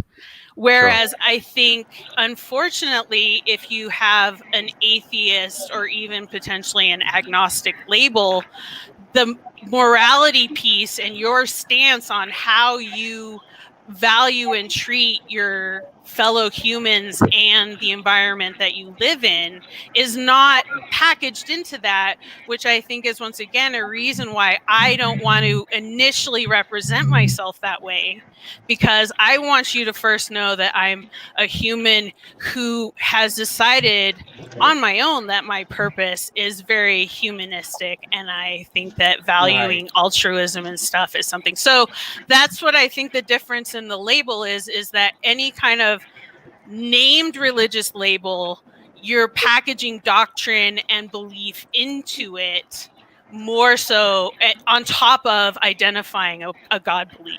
Yeah, sure. I totally agree, and I think you're making a good point. But I think that's because atheism is defined in terms of theism. For example, humanism would be like Christianity. It's not just about the God. It's not just about a claim of God. It's an ideology that covers multiple facets, and so that's because humanism isn't really defined in terms of something. So that's why, like with the example of I can like or dislike this video. The dislike is defined in terms of like, right? It's not liking it, and as opposed to withholding judgment for it. And I think that's why I think you're actually probably right, but I think it's because atheism is defined in terms of theism, And while language is typically arbitrary, it's not in regards to the rest of the language, right? Well, it's not only arbitrary, but it's also conventional. So we, as native speakers of the language, have agreed to assign certain meanings to those collections of sounds. Sure, but Sure. in those usages of meanings, they mean something relative to the rest of the language. So, for example, with like and dislike only means like to not like because of the term like with this, as a prefix. And that's what I'm saying is atheism is similar to that on the question proposition, does God exist? The theist is claiming yes. And are you saying that dislike and like are dichotomous, or do you think that they're at the end of spectrums? I'm saying that they're just like theism and atheism in the sense that they're one is defined in terms of the other. I just want to emphasize here. Don't forget, we, without realizing it, we are heavily entrenched in what happens to be a Western Christian, Judeo-Christian sort of worldview. So, like recently, when Tom Holland, the investigative historian, when he interacted with N.T. Wright, and the videos on YouTube where he clearly, and he's not a Christian, by the way, he's just clearly saying, look, Pauline Christianity, in this case, New Testament Christianity, is the basis for the way the Western world has become the way it is and the way we interact now in 2020. So Jules, if you were, say, in the 50s BC era, so you have Roma, Rome. Dude, I don't want to be female then. Screw that. Sorry? No. What Never I'm saying mind. is, I was making a funny feminist comment, but you can ignore it. I'm sorry to interrupt. You can. No, that's okay. So if we were having this discussion, say in the early emergence of Rome, leading forward and into the next century and a half, we would not be having this discussion. Well, of course not. I'm a woman. You wouldn't even talk to me unless you were like my husband or my child. Otherwise, I don't think I really had a cultural role in being able to have such a conversation with anyone. At least with you fine folks, I might get to talk to my female friends depending on what economic class I'm born into. But especially if I'm some kind of kitchen slave or something, I'm certainly not going to have this conversation with anybody then.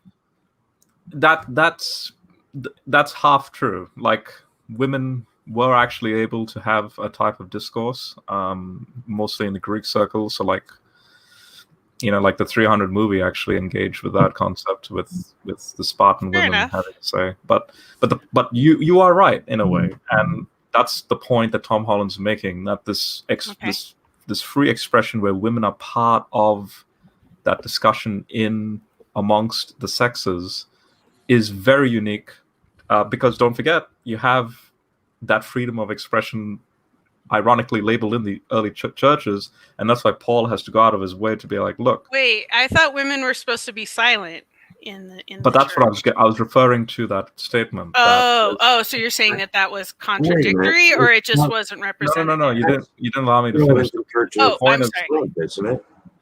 The point is, because that free expression, neither male nor female, Jew or Gentile, slave or free, you're all one in Jesus. That type of thing gives then the license to have a free expression, and so therefore, it's interesting that in the Corinthian context, notice Paul's writing to the Corinthians because of the way women were and the way men were in that area. There was no, it was just chaos. There's no ordering. And why? Because you have a location that's multilingual because of a lot of the shipping and the marketplaces and so on. Hence the unknown tongue in Corinthians. So if there's disorder in the church, it's a multicultural church, multilingual church. Women have a say. Now that's going to constitute chaos, and hence the very careful language Paul uses for women to be silent in certain circumstances. But he then says, look, you still have the authority to pray and prophesy, something that women could not do in religious settings outside Christianity. That's interesting. I always think about the early church deacons that Paul listed too, because we have some pretty important women like Phoebe and Lydia and some other ones that were mentioned in the New Testament. So that's just worthy to mention. And the four women were the ones. Junia, call an apostle, a female apostle, Junia. Yeah, Junia, that's the one I was trying to remember. Yeah. Can I a topic that you were talking about just before that? I want to ask Cratylus, Converse Contender. Was he saying atheism and theism are like natural, or that they're like it's convention that we use theism and then atheism as the negation? I was just a bit confused on that. Yeah. So in Paul Draper's article, which I agree with, in the Stanford Encyclopedia of Philosophy, it says that atheism is defined in terms of theism, the A meaning not instead of without. And I agree with that, because if the proposition is, does God exist? And atheism has, like I'll give you an example, what I've mentioned in my debate Tom John. I get that point. Sorry, Converse. I think my question was more to do with whether that fact would be like just convention of language, or whether those words actually stand for something, like they're that way because that's the way nature is or something. Is that what you're getting at? Or no. So terms are typically arbitrary, but terms have meanings according to their usages, right? And also like I said earlier, in regards to the rest of the language. So in a different language, theism could be a different word. I mean, it's not that naturally there's the word theism and atheism, right? But could it have been like the other way, for example, where I don't know, where blue blah meant like not belief in a god, and then a blue blah meant people who do believe in a god? Like, is it just convention in that sense? Or in the terms, the prefix, I guess, that's being used, a, in our language, in that context, describes not, as Paul Draper pointed out, instead of without. And so I guess you could say yes, that like you could be on a proposition, you could put a in front of any term and get the same to mean not that. I want to just I want to say hi for a second. Duncan Atheism, I don't think has ever been on my channel either. We got 3 newbies today, but I wanted to. That is Darth Dawkins. You guys might know him as, I believe, and he goes on debates a lot, and he's kind of he's kind of a favorite among a lot of people. So say hi, Duncan. I mean, a lot. What, you mean not everybody? I thought everybody loved me. You're a controversial. Everybody does love you. Oh no, shame on you. I'm not controversial. What are you talking about? Yeah, I just wanted to add my 2 cents in. Atheism is dead. It's a rotting dead corpse. Atheism is a universal negative. In a world posited without reference to God, no universals can be attested to. Now, do we have any atheists in here who want to deny that their position is a universal negative? I'll be an atheist now. No, I don't want you to pretend. If you're truly an atheist, okay, can you defend that your atheism does not entail either a direct or an indirect universal negative? Well, let's say that we're dealing with Islam, right? And I choose not to believe in Islam. What would that be at that point? Is Islam? That would just simply be disbelief in Islam. Right now, what we're talking, are you an atheist? Do you disbelieve in all ultimate creator God concepts? Am I a what? Do you disbelieve in all ultimate creator God concepts? Well, I don't know. No, I Duncan, think, Duncan, are you a Christian? Do you believe in the negativity of the instantiation of a concrete plurality, which must be a concrete plurality? Your worldview is incoherent, Duncan. Oh, you need a concrete it's plurality. Nate. Oh, This yeah. is The last time I incoherent. talked with you, it's funny because the last time I talked with you, No, this you is went incoherent, completely. Duncan. Please do not overtalk me. Well, Okay. you're overtalking me, Duncan, because I was Go ahead. telling you You about your incoherent you can worldview. finish. Okay. Yeah. Ahead of Well, the time. last time I talked with you, you lied to me about your worldview, didn't you? No, you lied to me, Duncan. You Okay, lied so because this is you the- said okay, so that you- the you game- said all you right, didn't listen, have a I'm not concrete interested in- plurality. You I'm not need an interested in ultimate concrete speaking with you. plurality. This is the little You need an game that ultimate you're concrete As plurality. Skylar's saying, here comes the negativity. That's just, Okay. Yeah. No, this is a little game that he plays. He pulls little child antics. Let me ask you a question. What's your do you ultimate concrete affirm- plurality? Do you Okay. affirm ultimate concrete plurality, Duncan? Okay, I affirm the ultimate concrete universal, which No, is it's the, ultimate which is concrete God. plurality. Okay, don't No, overtalk me. don't okay? overtalk me. It's over. It's Okay, ultimate this is the concrete game plurality. you're playing. Okay, hey SJ, do me a favor. I SJ, appreciate mute you him, inviting me SJ, on for the first time. Would you you invited put a me on, stop to this Would you put a trolling? stop to this troll? Okay? This troll? I expect. Well, we that can you're gonna actually run a talk legitimate about show what here. we were freaking talking about wait, before instead of letting See, this Duncan is get what on they- his this is what they script that he do. wants to SJ, do. SJ, don't. Because what he they just do. wants You're us laughing to and follow giggling. his You're gonna put a script stop and to this, fall into SJ? his silly One little at a SJ, You're time. gonna tolerate One at a this? time. Instead, we were having a conversation about a topic. Are you capable of that? Okay, wait. Let's stop. Let's just try to be positive towards each other and have a good afternoon conversation. Okay. So Hey, SJ, you invite me on the first time. Are you going to moderate and stop? Are you this going to not verbal gaslight abuse? SJ? What the hell? Why are you Okay. gaslighting SJ? She doesn't need. oh, wait. that, Let's Duncan, not. you Let's idiot. just not. Because this is what I had happen on modern day debates. I'd rather not have the same kind of trolling being permitted as on modern day debates. Okay. I knew who you were when you came in. Like I Now. knew who you were right away when I saw the Duncan atheism. You know, What's it going to be, SJ? You welcome me on the Look, she show. doesn't need Is this you a feeding gaslighting frenzy him. or is this an adult interaction area? I just want to make sure. Let's all just because we can all talk in mature ways towards each other. Let's just be positive. No, they haven't. Okay, Nate has not been mature. Now, I would just want to ask you: are you going to put a stop if they start over talking? oh my god. Who's this? I've got somebody else coming in here. Okay, wait. We've got someone who's gonna come in here and. I asked you a question, Okay. SJ. Now You it's gonna invited get me fun. in here. Are you You're going to in her moderate or club, not? So how about you don't gaslight her like that? Okay. Like, are you going to moderate or not? Is trying what- to moderate. It's kind of hard, though. I'm trying to be as polite as possible to all of you and to make sure that everybody's Okay, I'll ask one last time. Okay, you invited me on the show. This is my first time. You've had several of your. They're not even dignified to be called guests. They completely start over talking Neither are you, in order little to derail the bitch. Like, what the conversation. hell? Are you going to put a stop to this or not? I think I can see it.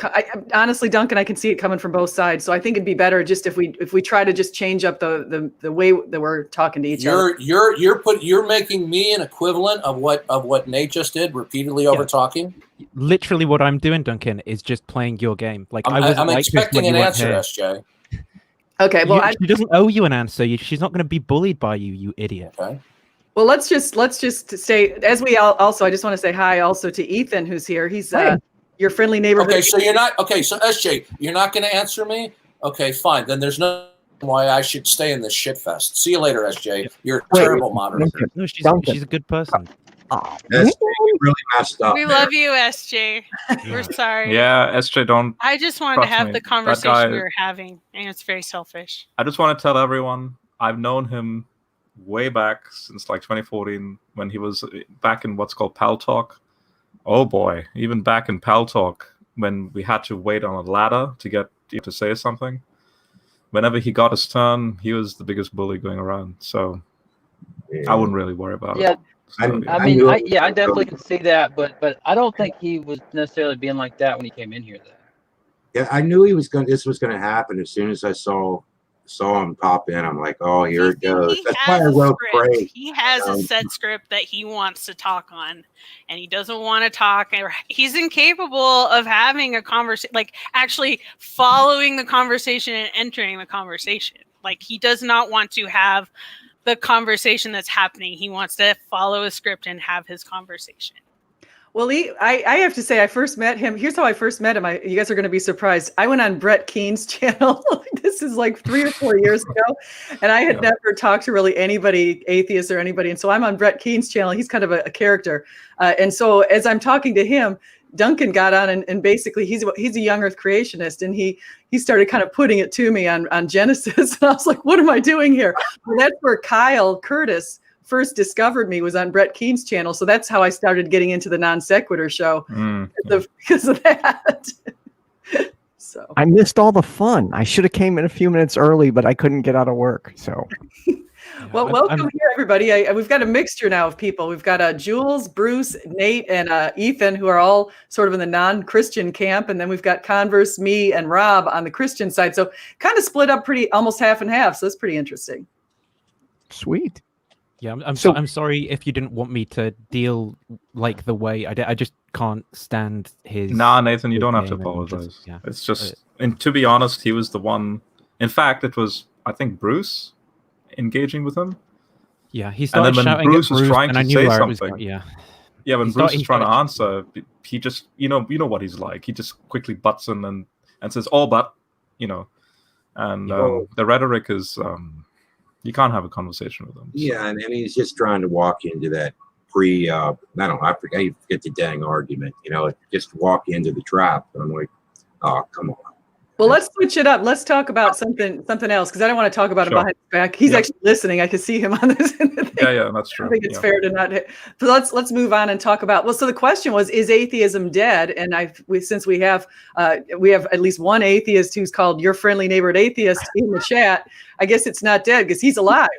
I mean, I would say it's more alive now than ever. Like, I'm continually seeing more and more people in surrounding camps starting, becoming agnostic and then moving to atheism, which, of course, I won't lie, does make me very happy.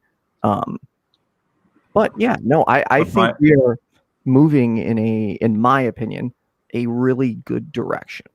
I hope. So my question to you is, why does that make you happy? Like, what is it about atheism that's intrinsically valuable? And so is it a psychological thing, or I wouldn't say it specifically is valuable, but I would say it led me to becoming a secular humanist. So I would say that atheism is can be a tool for change without attributing more meaning to it, because it is what led me away from my conservative Christianity. Go ahead. I'm sorry. I guess what would make me happy is just, I live in a world with, what is it, like 80% of the population that believes still? Anyone aware? Yeah, in the United States, 65% of people say they're Christians, and then you have some nuns, and you do have about 80-ish% of people who believe that there is some higher power. I think it's in the 80s. So here's sorry, did you finish what you're saying? I totally trailed off. I don't remember. Go ahead. That happens. Okay. So this is a really good thought experiment. Okay. I'm a Christian. You're an atheist. Imagine you and I on an island. We need to survive.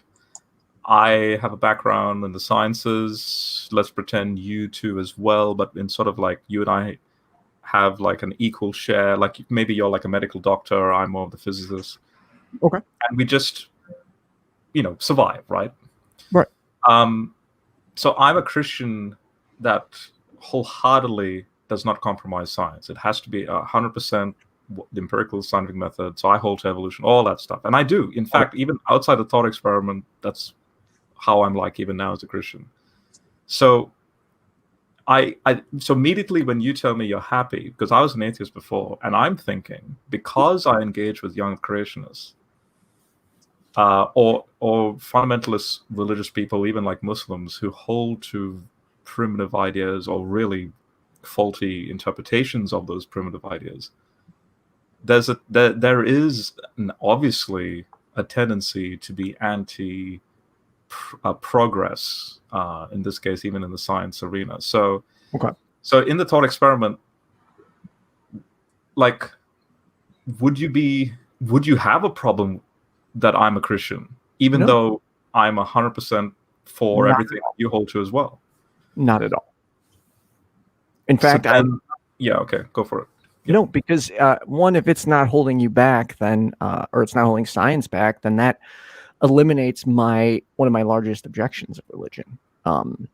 I guess secondly, if it is it literally just me and you, or are we building a society? Sure, maybe maybe we're married and we have children and they Okay, procreate so, from there, but you know, maybe that we start in a small city, like kind of like in Lost, you know. What if, just wondering, what if you had to go to somewhere else? You had to leave the island and go somewhere else because you knew a storm was coming, it's going to wipe the place out. And you knew there was ground somewhere else that was much more stable where you could go. And somebody else was there, and they had to choose between the Christian and the non-Christian. It's going to sound ridiculous because I can't prove by chance or that God would do anything. But if they were both equally equipped to make the trip or make the right choices and such, I personally might choose to go with the person who had hope. I'm sorry, did you say who had hope? Yeah, who had hope that, hey, God's going to get us through this, but yet they're using the same ideas, on how to take the trip. I might have a little more trust in the person that had hope just because when things got really bad, they still continue plowing through it. Like they're going to go, oh man, this is it. I know that might sound ridiculous, but hope does have a place in recovery of a lot of things. It's not that sounds ridiculous. I would just disagree because I'm like one of the most hopeful dudes on the planet, man. Like, okay, cool. You put me in a room and I tend to annoy people because I always want to find the positive of everything. So It has nothing hope. You don't need God for hope. It's, in my opinion, entirely independent. And to me, I am always, regardless of God, going to be as hopeful as possible. And that is what gets me through my lowest times is hope. Well, that's really interesting, Ethan. But in general, I tend to find people that have faith. At least for me, it does seem they have hope. And I guess, you would say a higher power in God that they're going to, be there with them or help them through it. But I understand what you're saying. I guess it's my general thought though on hope. Bruce, that's awesome. You would choose Christianity for the utility, Bruce, right? I would choose either person, for their abilities, right? Absolutely. And Ethan, you said that you don't think that there needs to be God for hope or something like that. I would be interested in your critique of like Friedrich Nietzsche and Albert Camus and some of these existentialist atheists that tended to point toward despair as the outcome of atheism. And I would be interested to see you do like a video on like why they were short-sighted, or like hear your opinion, whatever. So I'd have to see those specific videos. I mean, I'm happy to give my feedback. If you can send me the videos. Oh no, sorry. These are the existential philosophers, French philosopher Albert Camus and Friedrich Nietzsche. They've long been dead, but Nietzsche was the original to pronounce the death of God, he says. But a lot of the older atheists like them that are more existential, they even Jean-Paul Sartre, they all kind of thought that atheism would lead to despair, and Nietzsche kind of pointed that out in his own life. But so I'm actually, I like your approach, but I'm just interested how you would respond to them. So maybe I'll check out your channel, and maybe down the road, if you want to, if you'll read some of their literature and then make a video, I'd love to hear your response about that. Sure.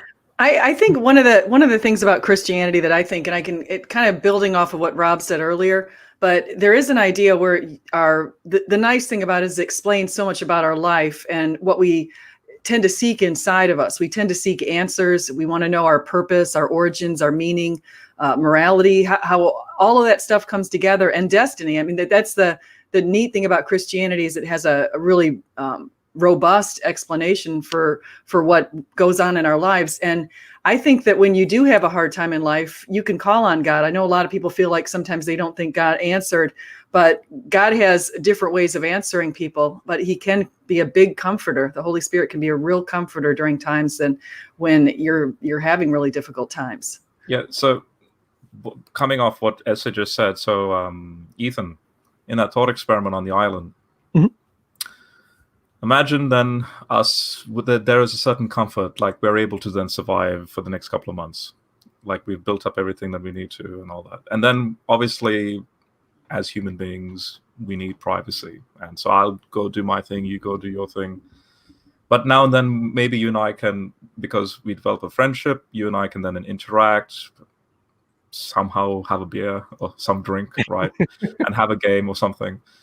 But then maybe you'll be like, hey, so what were you up to this afternoon before we had dinner together or something? And then I'll be saying things like, oh, I was just meditating in the Word, or I was doing like I was writing something. I don't know, like, because that's what I technically do even today. Like apart from everything else in my outside Christianity that I do, in my own private devotions, I'm like a student of the Word, so to speak. So. But I make sure I do it in a very peer review sort of critical way as well. So that being said, I'm talking purely from like a personal experience. If we were having that discussion where I'd say things like, yeah, I was meditating on the Word, just sort of like think of it like a meditation, focusing on God, that sort of thing. Now, would I be in any way a threat to you, whether it could be physical, could be psychological, could be intellectual? Because what if down the track I might detract you from making critical choices because this religion might make me brainwashed in a certain way to not make critical choices? Like, say we need to think about a solution down the track, and this religion is going to hinder me from doing that. Like, you see, notice all this is going through my mind, where I know for a fact that, as SJ is saying, there's a certain peace I have because of it, and because of it, the way it motivates me to be a critical thinker. I'm saying that I would be of benefit to you on that island. And so then my question to you, so if you asked me that question and then I gave that response, and then I'd ask you in return, well, what were you up to? I mean, how would your meditation that evening, whatever that was, down the track be of a positive case for both of us, depending on what you're doing? Do you see where I'm going with that thought experiment? No, because I'm talking about intrinsic value of religion generally. Okay. Yeah. I mean, I see where you asked, do I think your critical thinking skills would be compromised with the sciences? And I guess if you've demonstrated them not to be, then I wouldn't think they would be. So I guess that would depend on that would be a person-to-person basis. In terms of comparing like meditation, I don't really meditate. I'll reflect and think about the day, but I don't like pray or meditate. Yeah. Okay. Now, would you encourage me, say then a population, survivors come onto the island. Okay. You and I have our roles to look after these people. Would you hinder me from sharing my faith per se? Like, sharing, not indoctrinating, but just be like, so what do you do? Oh, I read this thing called the Bible. No. Here's why I believe. Like, how would you approach that? Not at all. I mean, if that's the information you wanted to give, that's what you want to do. Would I try to counter that and provide the opposing side? And not that I really want to call it the opposing side. And I'd be open to that. I'd be happy for you to do that. Dude, we'll do a Bible study together. I don't care, man. Like, if you want to spread your ideas, fine. If they're not harming anybody, fine. When they start harming people, holding back science, or restricting the rights of others, that's when we'll have a problem. What if you come to a point like where you say, here in the Bible it says, I am the way, the truth, and the life. No man cometh unto the Father except by or through me. At that point, if he's teaching that kind of thing. Well, this is in the context of a narrow faith claim for this model, of this religion, and that's an assertion I would make Thank you. as a data point rather than you have to do this or else. That's how Right. I would approach that. But I think though eventually though eternal life would come into it, and what you need to. If somebody's, of course, they're going to ask, well, what do I have to do to have this? Sure. You know, I would Sure. think that would come into it eventually, and so I don't know. I think at that point the atheist and the Christian would probably start having some difficulty. But Rob, what would you find to be your most convincing argument to give to Ethan if you wanted to try and sway his beliefs? There we go. I like that, Jules. Well, that's based on what we were discussing earlier when I was talking to SJ about the whole efficiency. If God exists, what's the most efficient means he can reveal himself? You have this written record that demonstrates the incarnation of the Logos, and on it goes from there. So I guess jumping off what Jules said, what convinced you? Because you said you used to be an atheist, right? Yeah. What convinced you? Basically, Sorry, we're back to this, Rob, but I appreciate you revisiting this. That's okay. Now it's basically, is the historical Jesus divine? Look, God incarnate, and if that's the case, it only has to happen one time in human history. Then you have evidence for God. All the other claims, like fine tuning and all that, those. But are I mean, like, so you and Ethan are sitting on the beach drinking your something you wish was beer, and you're gonna sit and convince Ethan. What is your like script that's gonna be like, okay, yeah, all of the things that I feel are representative and honest of reality, you're telling me that there's this other layer of supernaturalness on the world and it's structured this way. I just want to be convinced again, I guess. Yeah, so for example, in Romans 1:20, when it says God's in, and the word here is invisible, so non-perceptible. The non-perceptible attributes of God can be understood through the creation. Now, if Ethan and I were on the beach, as a physicist, I could be like, isn't it interesting that the atmosphere has to be this amount of pressure difference in regards to the size of the Earth, and then we have the moon, how the tidal friction to cause the waves to lap on the shore at a certain rate. Blah, we could have a good, very long, not just one evening discussion, but very long, but it's all implicit discussions on just the beauty of nature. But then Ethan has, and this is because I'm an atheist and I think I know how atheist thinks. Ethan would probably say, yeah, but that's all implicit. It's like, I want the next step where it's like right in my face sort of thing. Well, and then I would say that not necessarily, but I also might want to have a personal experience, because I felt like you were saying that was the more convincing piece for you than all of this evidence, the way you're structuring it. And so it's like, wouldn't you want me to somehow have a similar experience to what you had, because that was the convincing point for you? Let me use so this is usually what I tell young Earth creationists, to use this as an analogy of how I'd approach this. So the personal experience is a subjective thing, which did come later. I'm looking at this from a theoretical data point that if God did come down one time in history, that's all that's needed, regardless of where your position in human history. So this theoretical data point is what is the most convincing to you. Yes, and then I guess you could say the clarifying context would be that personal relationship.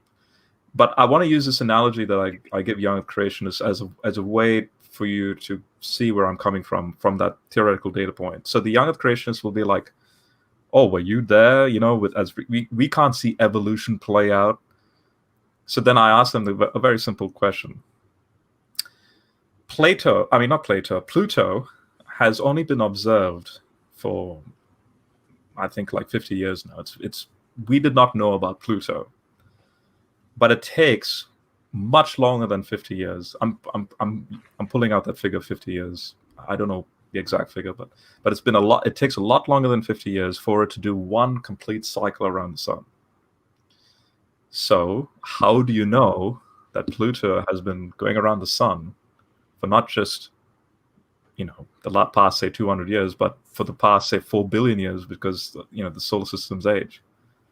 So it's an implicit. So notice, Pluto is a fact. It is there as a physical object, but now it's an implicit calculation where theoretically, if you rewind the clock, yeah, Pluto had to have gone around the sun many times, in fact. But so don't notice it's the same thing with the incarnation context. It is that one time in history, you and I can't go there, but then you have this written record that says we've touched him, we've heard him, we've seen him. And it's sort of the same thing. It's the same thing with evolution. You have the fact of evolution, but then you have to make a lot of implicit, sort of retrojected back data points to then prove that evolution is the case. And that's how I would approach God to Ethan on the beach. And then I'll just leave it up to Ethan to make the choice. But him and I would be best friends regardless if he stays atheist or Christian. I can tell you, I'm actually just more confused now. Okay. I don't know. Maybe I'm wrong for looking for like that smack in the face, like, hey, here's God right here. Okay. Let's stick with Pluto. Well, can I actually maybe respond? Oh, sorry. Yes. Okay, go for it. Or do you want to clarify? Ethan, do you want Rob to clarify, or would you guys? Well, I wanted to clarify the analogy. I'll let you do that. So we know Pluto, just like theoretically we know Jesus, historical Jesus, 2,000 years ago. How do I know that Pluto has done a complete cycle around the sun? Well, you can't. You can only do an implicit calculation. Would you? And so my question is, would you agree with that? Have you been in existence for 100+ years to do that complete cycle? Meaning, no, I have not. And naturally, I'm 2,000 years removed from Jesus. So at best, I'm just relying on the data point moving forward in time. Same thing. Okay, I wouldn't consider that the same, because I would think comparing the data, maybe we can both agree that Jesus of Nazareth was indeed at least a real person. I haven't really formed an opinion on that. I'm leaning towards he was, but I don't see any evidence for divinity. So what data points for divinity do you have? And that's kind of like the analogy I'm using with Pluto, in the sense that you can't explicitly prove Pluto has done a full cycle. It could have been an object that was captured by the sun. We don't know, because it's part of the Kuiper Belt, scenario. So by implicitly, we have the dynamics of the solar system that function a certain way, certain bodies with gravitational tugging and so on, with what's known as Lagrange points. Same thing applies to New Testament textual criticism, historicity, and so on. All these. But I don't know the honest answer here? That's where I agree with you, Jules. I'm getting a little confused, because it seems like you're comparing natural data points to supernatural data points. Can I help? I can look through a telescope. I'm talking about the verification of what's recorded that then makes the claim about the deity of Jesus. And as far as I can tell, just as we can verify Pluto as an actual object that's gone around the sun through all these other implicit means in solar system dynamics, I'm saying the same can be done when you do an analysis of the New Testament. So then can we do a short analysis and you provide me proof for divinity? Because I really don't think it's...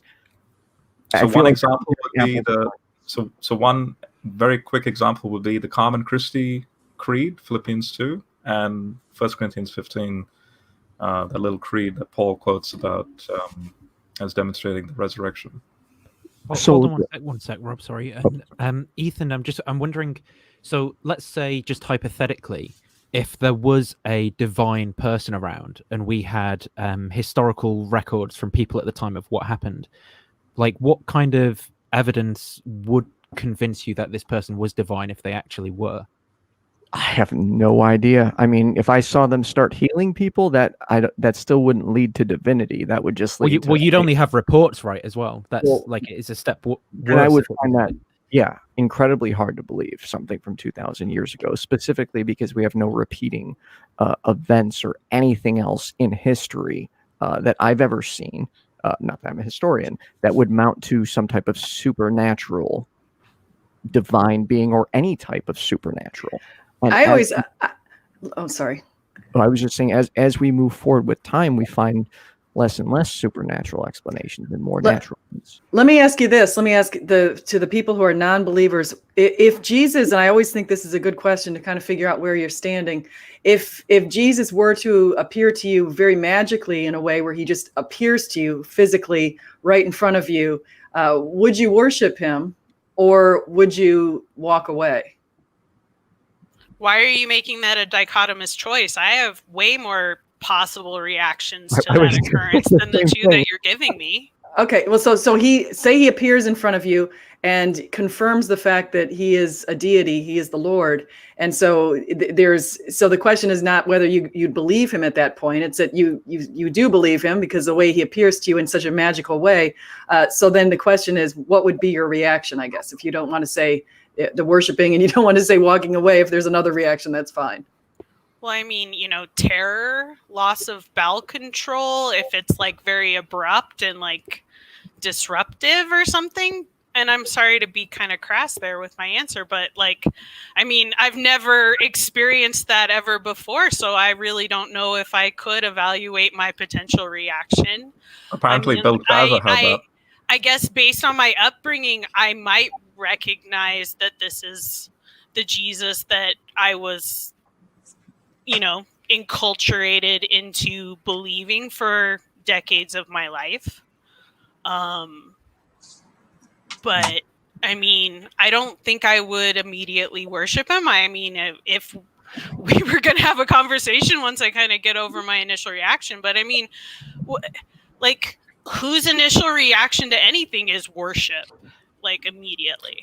Yeah, let me just quickly put this out there, and you guys run with it. So my faith practice is as a data point, a theoretical data point, just like Pluto and other things in science. I just accept it on the data point without even having a quote unquote person. Like I'm not like me going physically to Pluto and then riding Pluto around the sun to see if it actually does do that. So I'm just seeing it as an implicit, but at the same time, historical data point in regards to Jesus. And then that's it. And that's why I believe. Then the emotions and all that comes later on, that's something I can't. In fact, it would be dishonest for me to pressure Ethan or any atheist to accept Jesus on a subjective emotional basis, which is, again, very private. And how do you interpret the Great Commission in Matthew 28? And so then when you look at the way church history continues on from there, the tradition, along with the church fathers and the patristics, they're only arguing about the data points. And in fact, they're mocking the superstitious, the Greco-Roman religions of their gods purely from an intellectual context. But then when you have Christians talking to each other, like, for example, Ignatius, when he's going to be fed to the lions, beautiful theological imagery about how he's like, well, I'm becoming now bread in my sacrifice and my martyrdom. I'm becoming now bread for the rest of the church. Like, so notice it becomes very poetic and beautiful and theological when Christians are conversing with each other in the early church. But when they're engaging with non-Christians, it's just theory. It's up to you if you accept it or not. It's the same thing with me on the island with Ethan. I was wondering with what SJ said, though, about, if he appeared to you. And I understand the idea of, the symptoms, the bodily functions you might have of such an incident, But what I wonder, though, and for myself is, at that point, would you want to call a psychiatrist? Would you, would you believe what you saw? And so I was just thinking about it a bit while you guys were talking about it, and I thought, well, I would probably want other people around that could verify, yeah, this is for real happening. There's no sleight of hand, nothing. There's no trickery here. But assume there's no trickery. This is the real deal. Maybe there's 500 people around you. Everybody sees the same thing, and so assume there's no need to go see the psychiatrist. How would your reaction be if Jesus did appear to you? But SJ, just not personally. SJ, not. Wow, this is incredible. Can the atheist answer? So, I would my first question would be along the lines of what Captain Kirk said. What does God need with a starship? Only replace starship with worship. Because I personally, like, say right now, I had those powers. What's the point in worship? Like, why, if I am all powerful and all amazing, why do I need to go to Bible? Aside from worship, Yeah, so would you believe, though? That's the question. Would you believe it was them? And would you feel that you wanted to know this creator who actually came to see you, though? Aside from they asked about specifically worship, so I was answering. Okay, but if you got to know him and he said, really, 2,000 years ago, I gave my life for you. Like, would you want to really know more about it? And you think, of course. Right? And if it was true, though, if he could prove it, I mean, I'm just thinking for myself, like how I would respond. I've not seen that in life, so that's where my lack of faith is. But if I saw that, and there's people walking around on water and stuff, I'd be like, wow, okay, I'm not going to argue at that point, Well, I believe. I mean, yeah, I'm going to believe at that point. But that's when we get into worship and conversation, where I'm going to be like, all right, excuse me, God, we need to have a conversation here. And that's when I would start to go over all the things that I think are happening in the world that need to get corrected immediately. Well, what do you guys mean by worship? Sorry, like, because it seems like at least if I have any conception of God, or in terms of like perfect being theology, something like that, like what does worship mean? Like, does a God care about the particular arrangement of my limbs? Like, does my knee have to be bent? Is that like what do you mean by that? Are you asking me, Nate? Anyone, like maybe a Christian or an because like people in who are not Christians in their answers were saying worship, and people and I guess SJ had worship in the original. Like what does that actually mean? Like, that's an excellent question, because that's exactly, to use transhumanism as an example. I had a discussion with Fazal Rana and Ken Samples of RTB on exactly that. Like, what constitutes this thing called the image of God? Like, if a limb gets chopped off and I become this transhuman cyborg, am I still human? Like, how does God see me in that? And sure enough, the biblical theology will not demand that you perform a certain way. In fact, that's the whole point about, like in Micah 6:8, I don't require this and that and this and that, all these, at the end of the day, petty things. It's about that connection between, that God, what God constitutes as special to me, which is this creature, the human being, and himself. The starship reference is perfect, because even though Kirk says, what does God need with the starship? Philippians 2, the Common Christi, is exactly about that, where God does require starship, the human body. He does, kenosis, he empties himself, becomes mortal, in order for that communion to happen, so that everyone, heaven, earth, under the earth, can worship, have a communion. So otherwise, if God did not condescend himself in order to prove himself, there's no communication between Kirk and God in that sense. I guess my question though is so when I think about what a God might be, and again I say, like, I'm going off of if I have like any impression of like what a maximally great being that exists definitionally and all that, like it doesn't seem like the type of like my conception of the greatest goodness itself, embodied and stuff like that in a perfect mind knows all true propositions. It seems like it wouldn't care about my propositional attitude, or it also seems like for example, if I was like scared of hell and I was like Jesus exists, or Jesus died on a cross for me or something, and I didn't, but it seems like that being would care more about the stance of like the stance of my mind or my person towards being, rather than like physically my stance, like whether I'm actually like going through platitudes of praying and worship, or like whether it just seems kind of weird, like to talk about would you worship Jesus if you acknowledged him as God, in terms of like, would you get on a knee before it's like, why would he need, like, isn't it more about like loving people, and isn't that what Nathan, that God would care about? You and I are agreeing. I'm so happy you're saying it, because this is exactly what I have to clarify to Christians in the study group that I run as well, because they think of, does worship mean you have to have, tick the boxes in order to worship the right way? So no. The New Testament is very clear. This notion of theosis, glorification, you become adopted as children in the family of God. God wants a family. You have depictions of Jesus saying, in the divine council, he says, here are all my brothers and sisters. He motions to them. Everyone's seated at an equal playing field. So this is about the fact that if God had, like you're getting at with the maximal being and all that, the whole story of the New Testament is that God wants to transform what is not naturally maximally, big, like him. He wants to transform that to that maximal greatness, so that the communion can happen. That's the context of glorification. So notice how Revelation ends.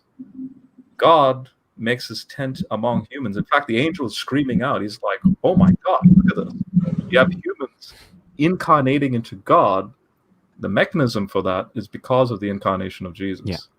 So now notice the answer I'm giving you is the theological response that an early Christian would have given you if you were to ask that person that question. Yeah, rather than, but I don't know, modern evangelicals listening probably not so much. I don't care about those are all filters. I care about what were Christians saying in the first place. Well, I mean, I'm the position I'm holding to is like anti-realism. So I think those questions about how we live and stuff are the important ones, not like the ontological question of is there metaphysically a being out there is like the wrong one. So yeah.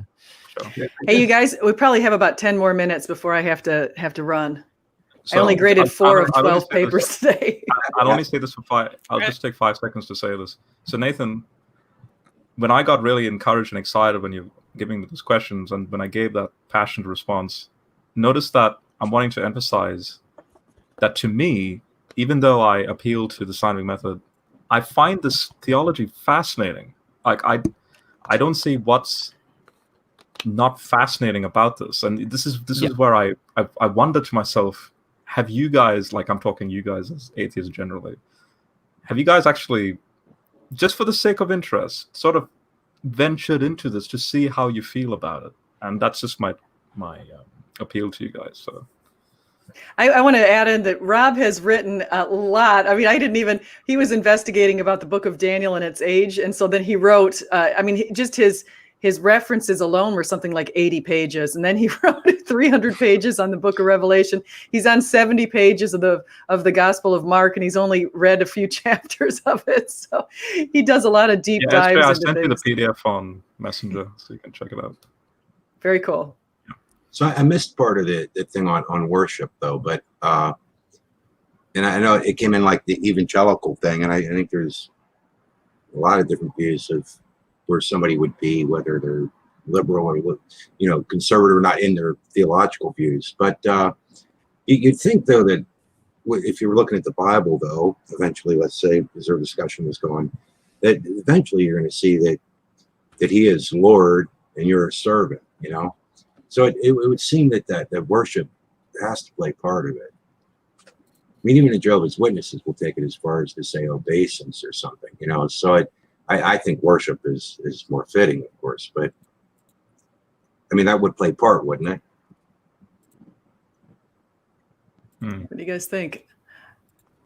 I think that people get thrown off by the word worship. I think that makes you feel like, hey, why should I have to worship anything? But I think when you realize it's more of a, like, I kind of building off of some of the stuff that Rob has said, but it's basically more of a relationship that you're having with God. And if you consider God equivalent to love, it's a relationship with love itself. It's also the whole, like Romans 12:1 and 2. you have this notion of offer your bodies as a living sacrifice. Now that sounds quite theological and emotional, subjective, but then he ends the verse by saying, this is your logical, or literally like logos worship. This is your scientific way to worship. This is your critical way or critical thinking way to worship. So it's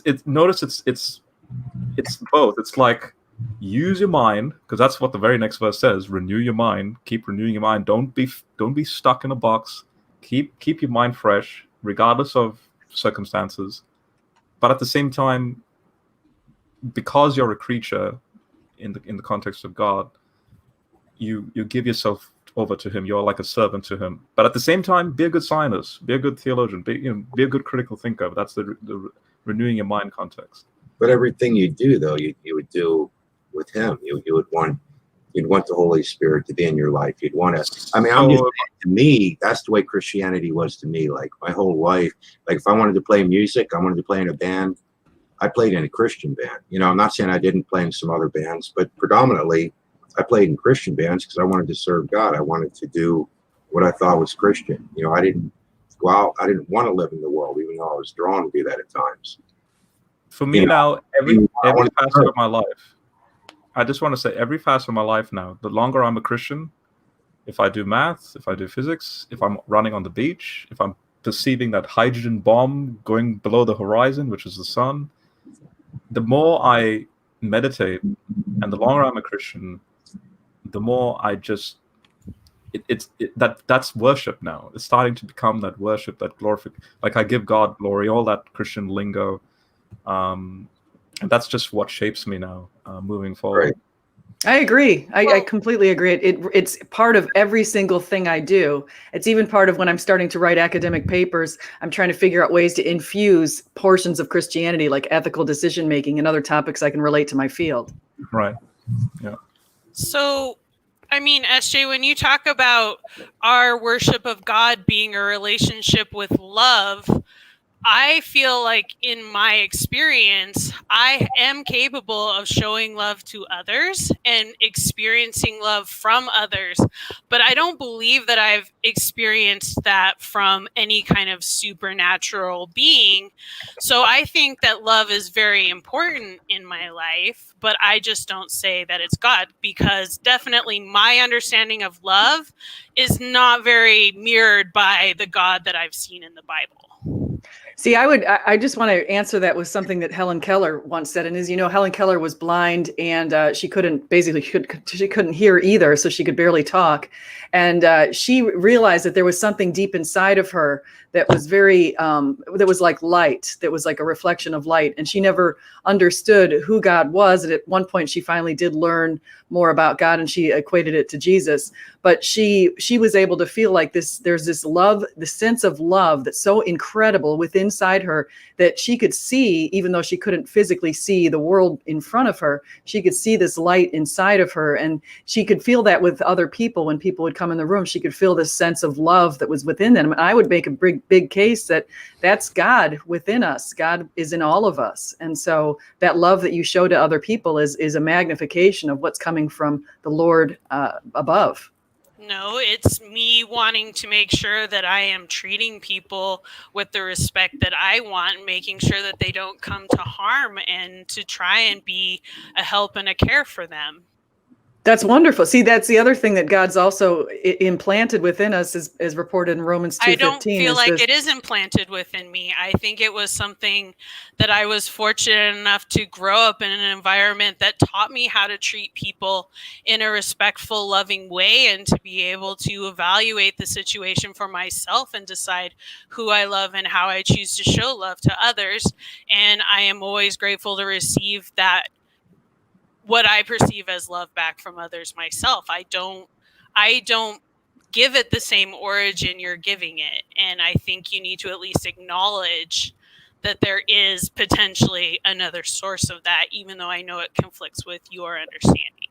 Well, I'm just what I was trying to say is you've got an innate moral code that's the golden rule essentially, and that's something that everybody has, which I think we can thank God for. Because otherwise, if we were just animals and just like animals, I mean, we I wouldn't have grew those up sort in of a sense. very specific culture and was nurtured within a nuclear family. So, I mean, I think that's what helped shape my values and understandings of the realities of interpersonal and interpersonal relationships. So, I think- maybe to sorry. Go ahead. No, go for it. So I think that would, I agree, Jules, that would explain how you have the certain kind of dispositions and values that you have. But I think the question is more something like, like why is that good as compared to, say, being raised in an environment where you were sort of conditioned to hate and have anger and so forth? I mean, I certainly have a biological need to survive like most living organisms, and by being able to integrate peaceably into society has certainly fostered that for me. I know that sounds very selfish, but no, I but like, so, but plausibly, for example, you could be in an environment where actually being ruthless and hurting others and being very selfish all the time would be what's best for your survival. And but I think you'd still look at that environment and say that that's bad, regardless, or would you? I don't know. Do you think? Well, I mean, yeah. I mean, I'm not sure if someone who was, who developed in that environment would be able to recognize it. I suppose you always need other cultural comparisons to maybe make a very honest or a more objective evaluation. So, I mean, yeah, hopefully that person would have been presented with other models and, potentially, and then to say, like, I think I would flourish and thrive more in that other culture or context than the one that I, was developed in. So, SJ, before we leave, if I could just add one more thing that I think will actually help clarify a lot of the different topics we've been talking about. Sure. Because I hate that Ethan left too, because he brought up a lot of it. But earlier he talked about the distinction between natural and supernatural, and then we're asked about knowing God and how would you respond. And one thing that I think we make the mistake of is supernatural. I think that you look for supernatural in causation. So, for example, if you're familiar with my content, you will know that I always use this term that God wouldn't. When somebody says, like, show me God right now or something like that, like, you can't show something supernatural in natural terms. I use that phrase a lot. And what I mean by that is, if, like, for example, I'll give the example. If I created a video game and I wanted to change something in the game, I wouldn't physically enter the game as myself.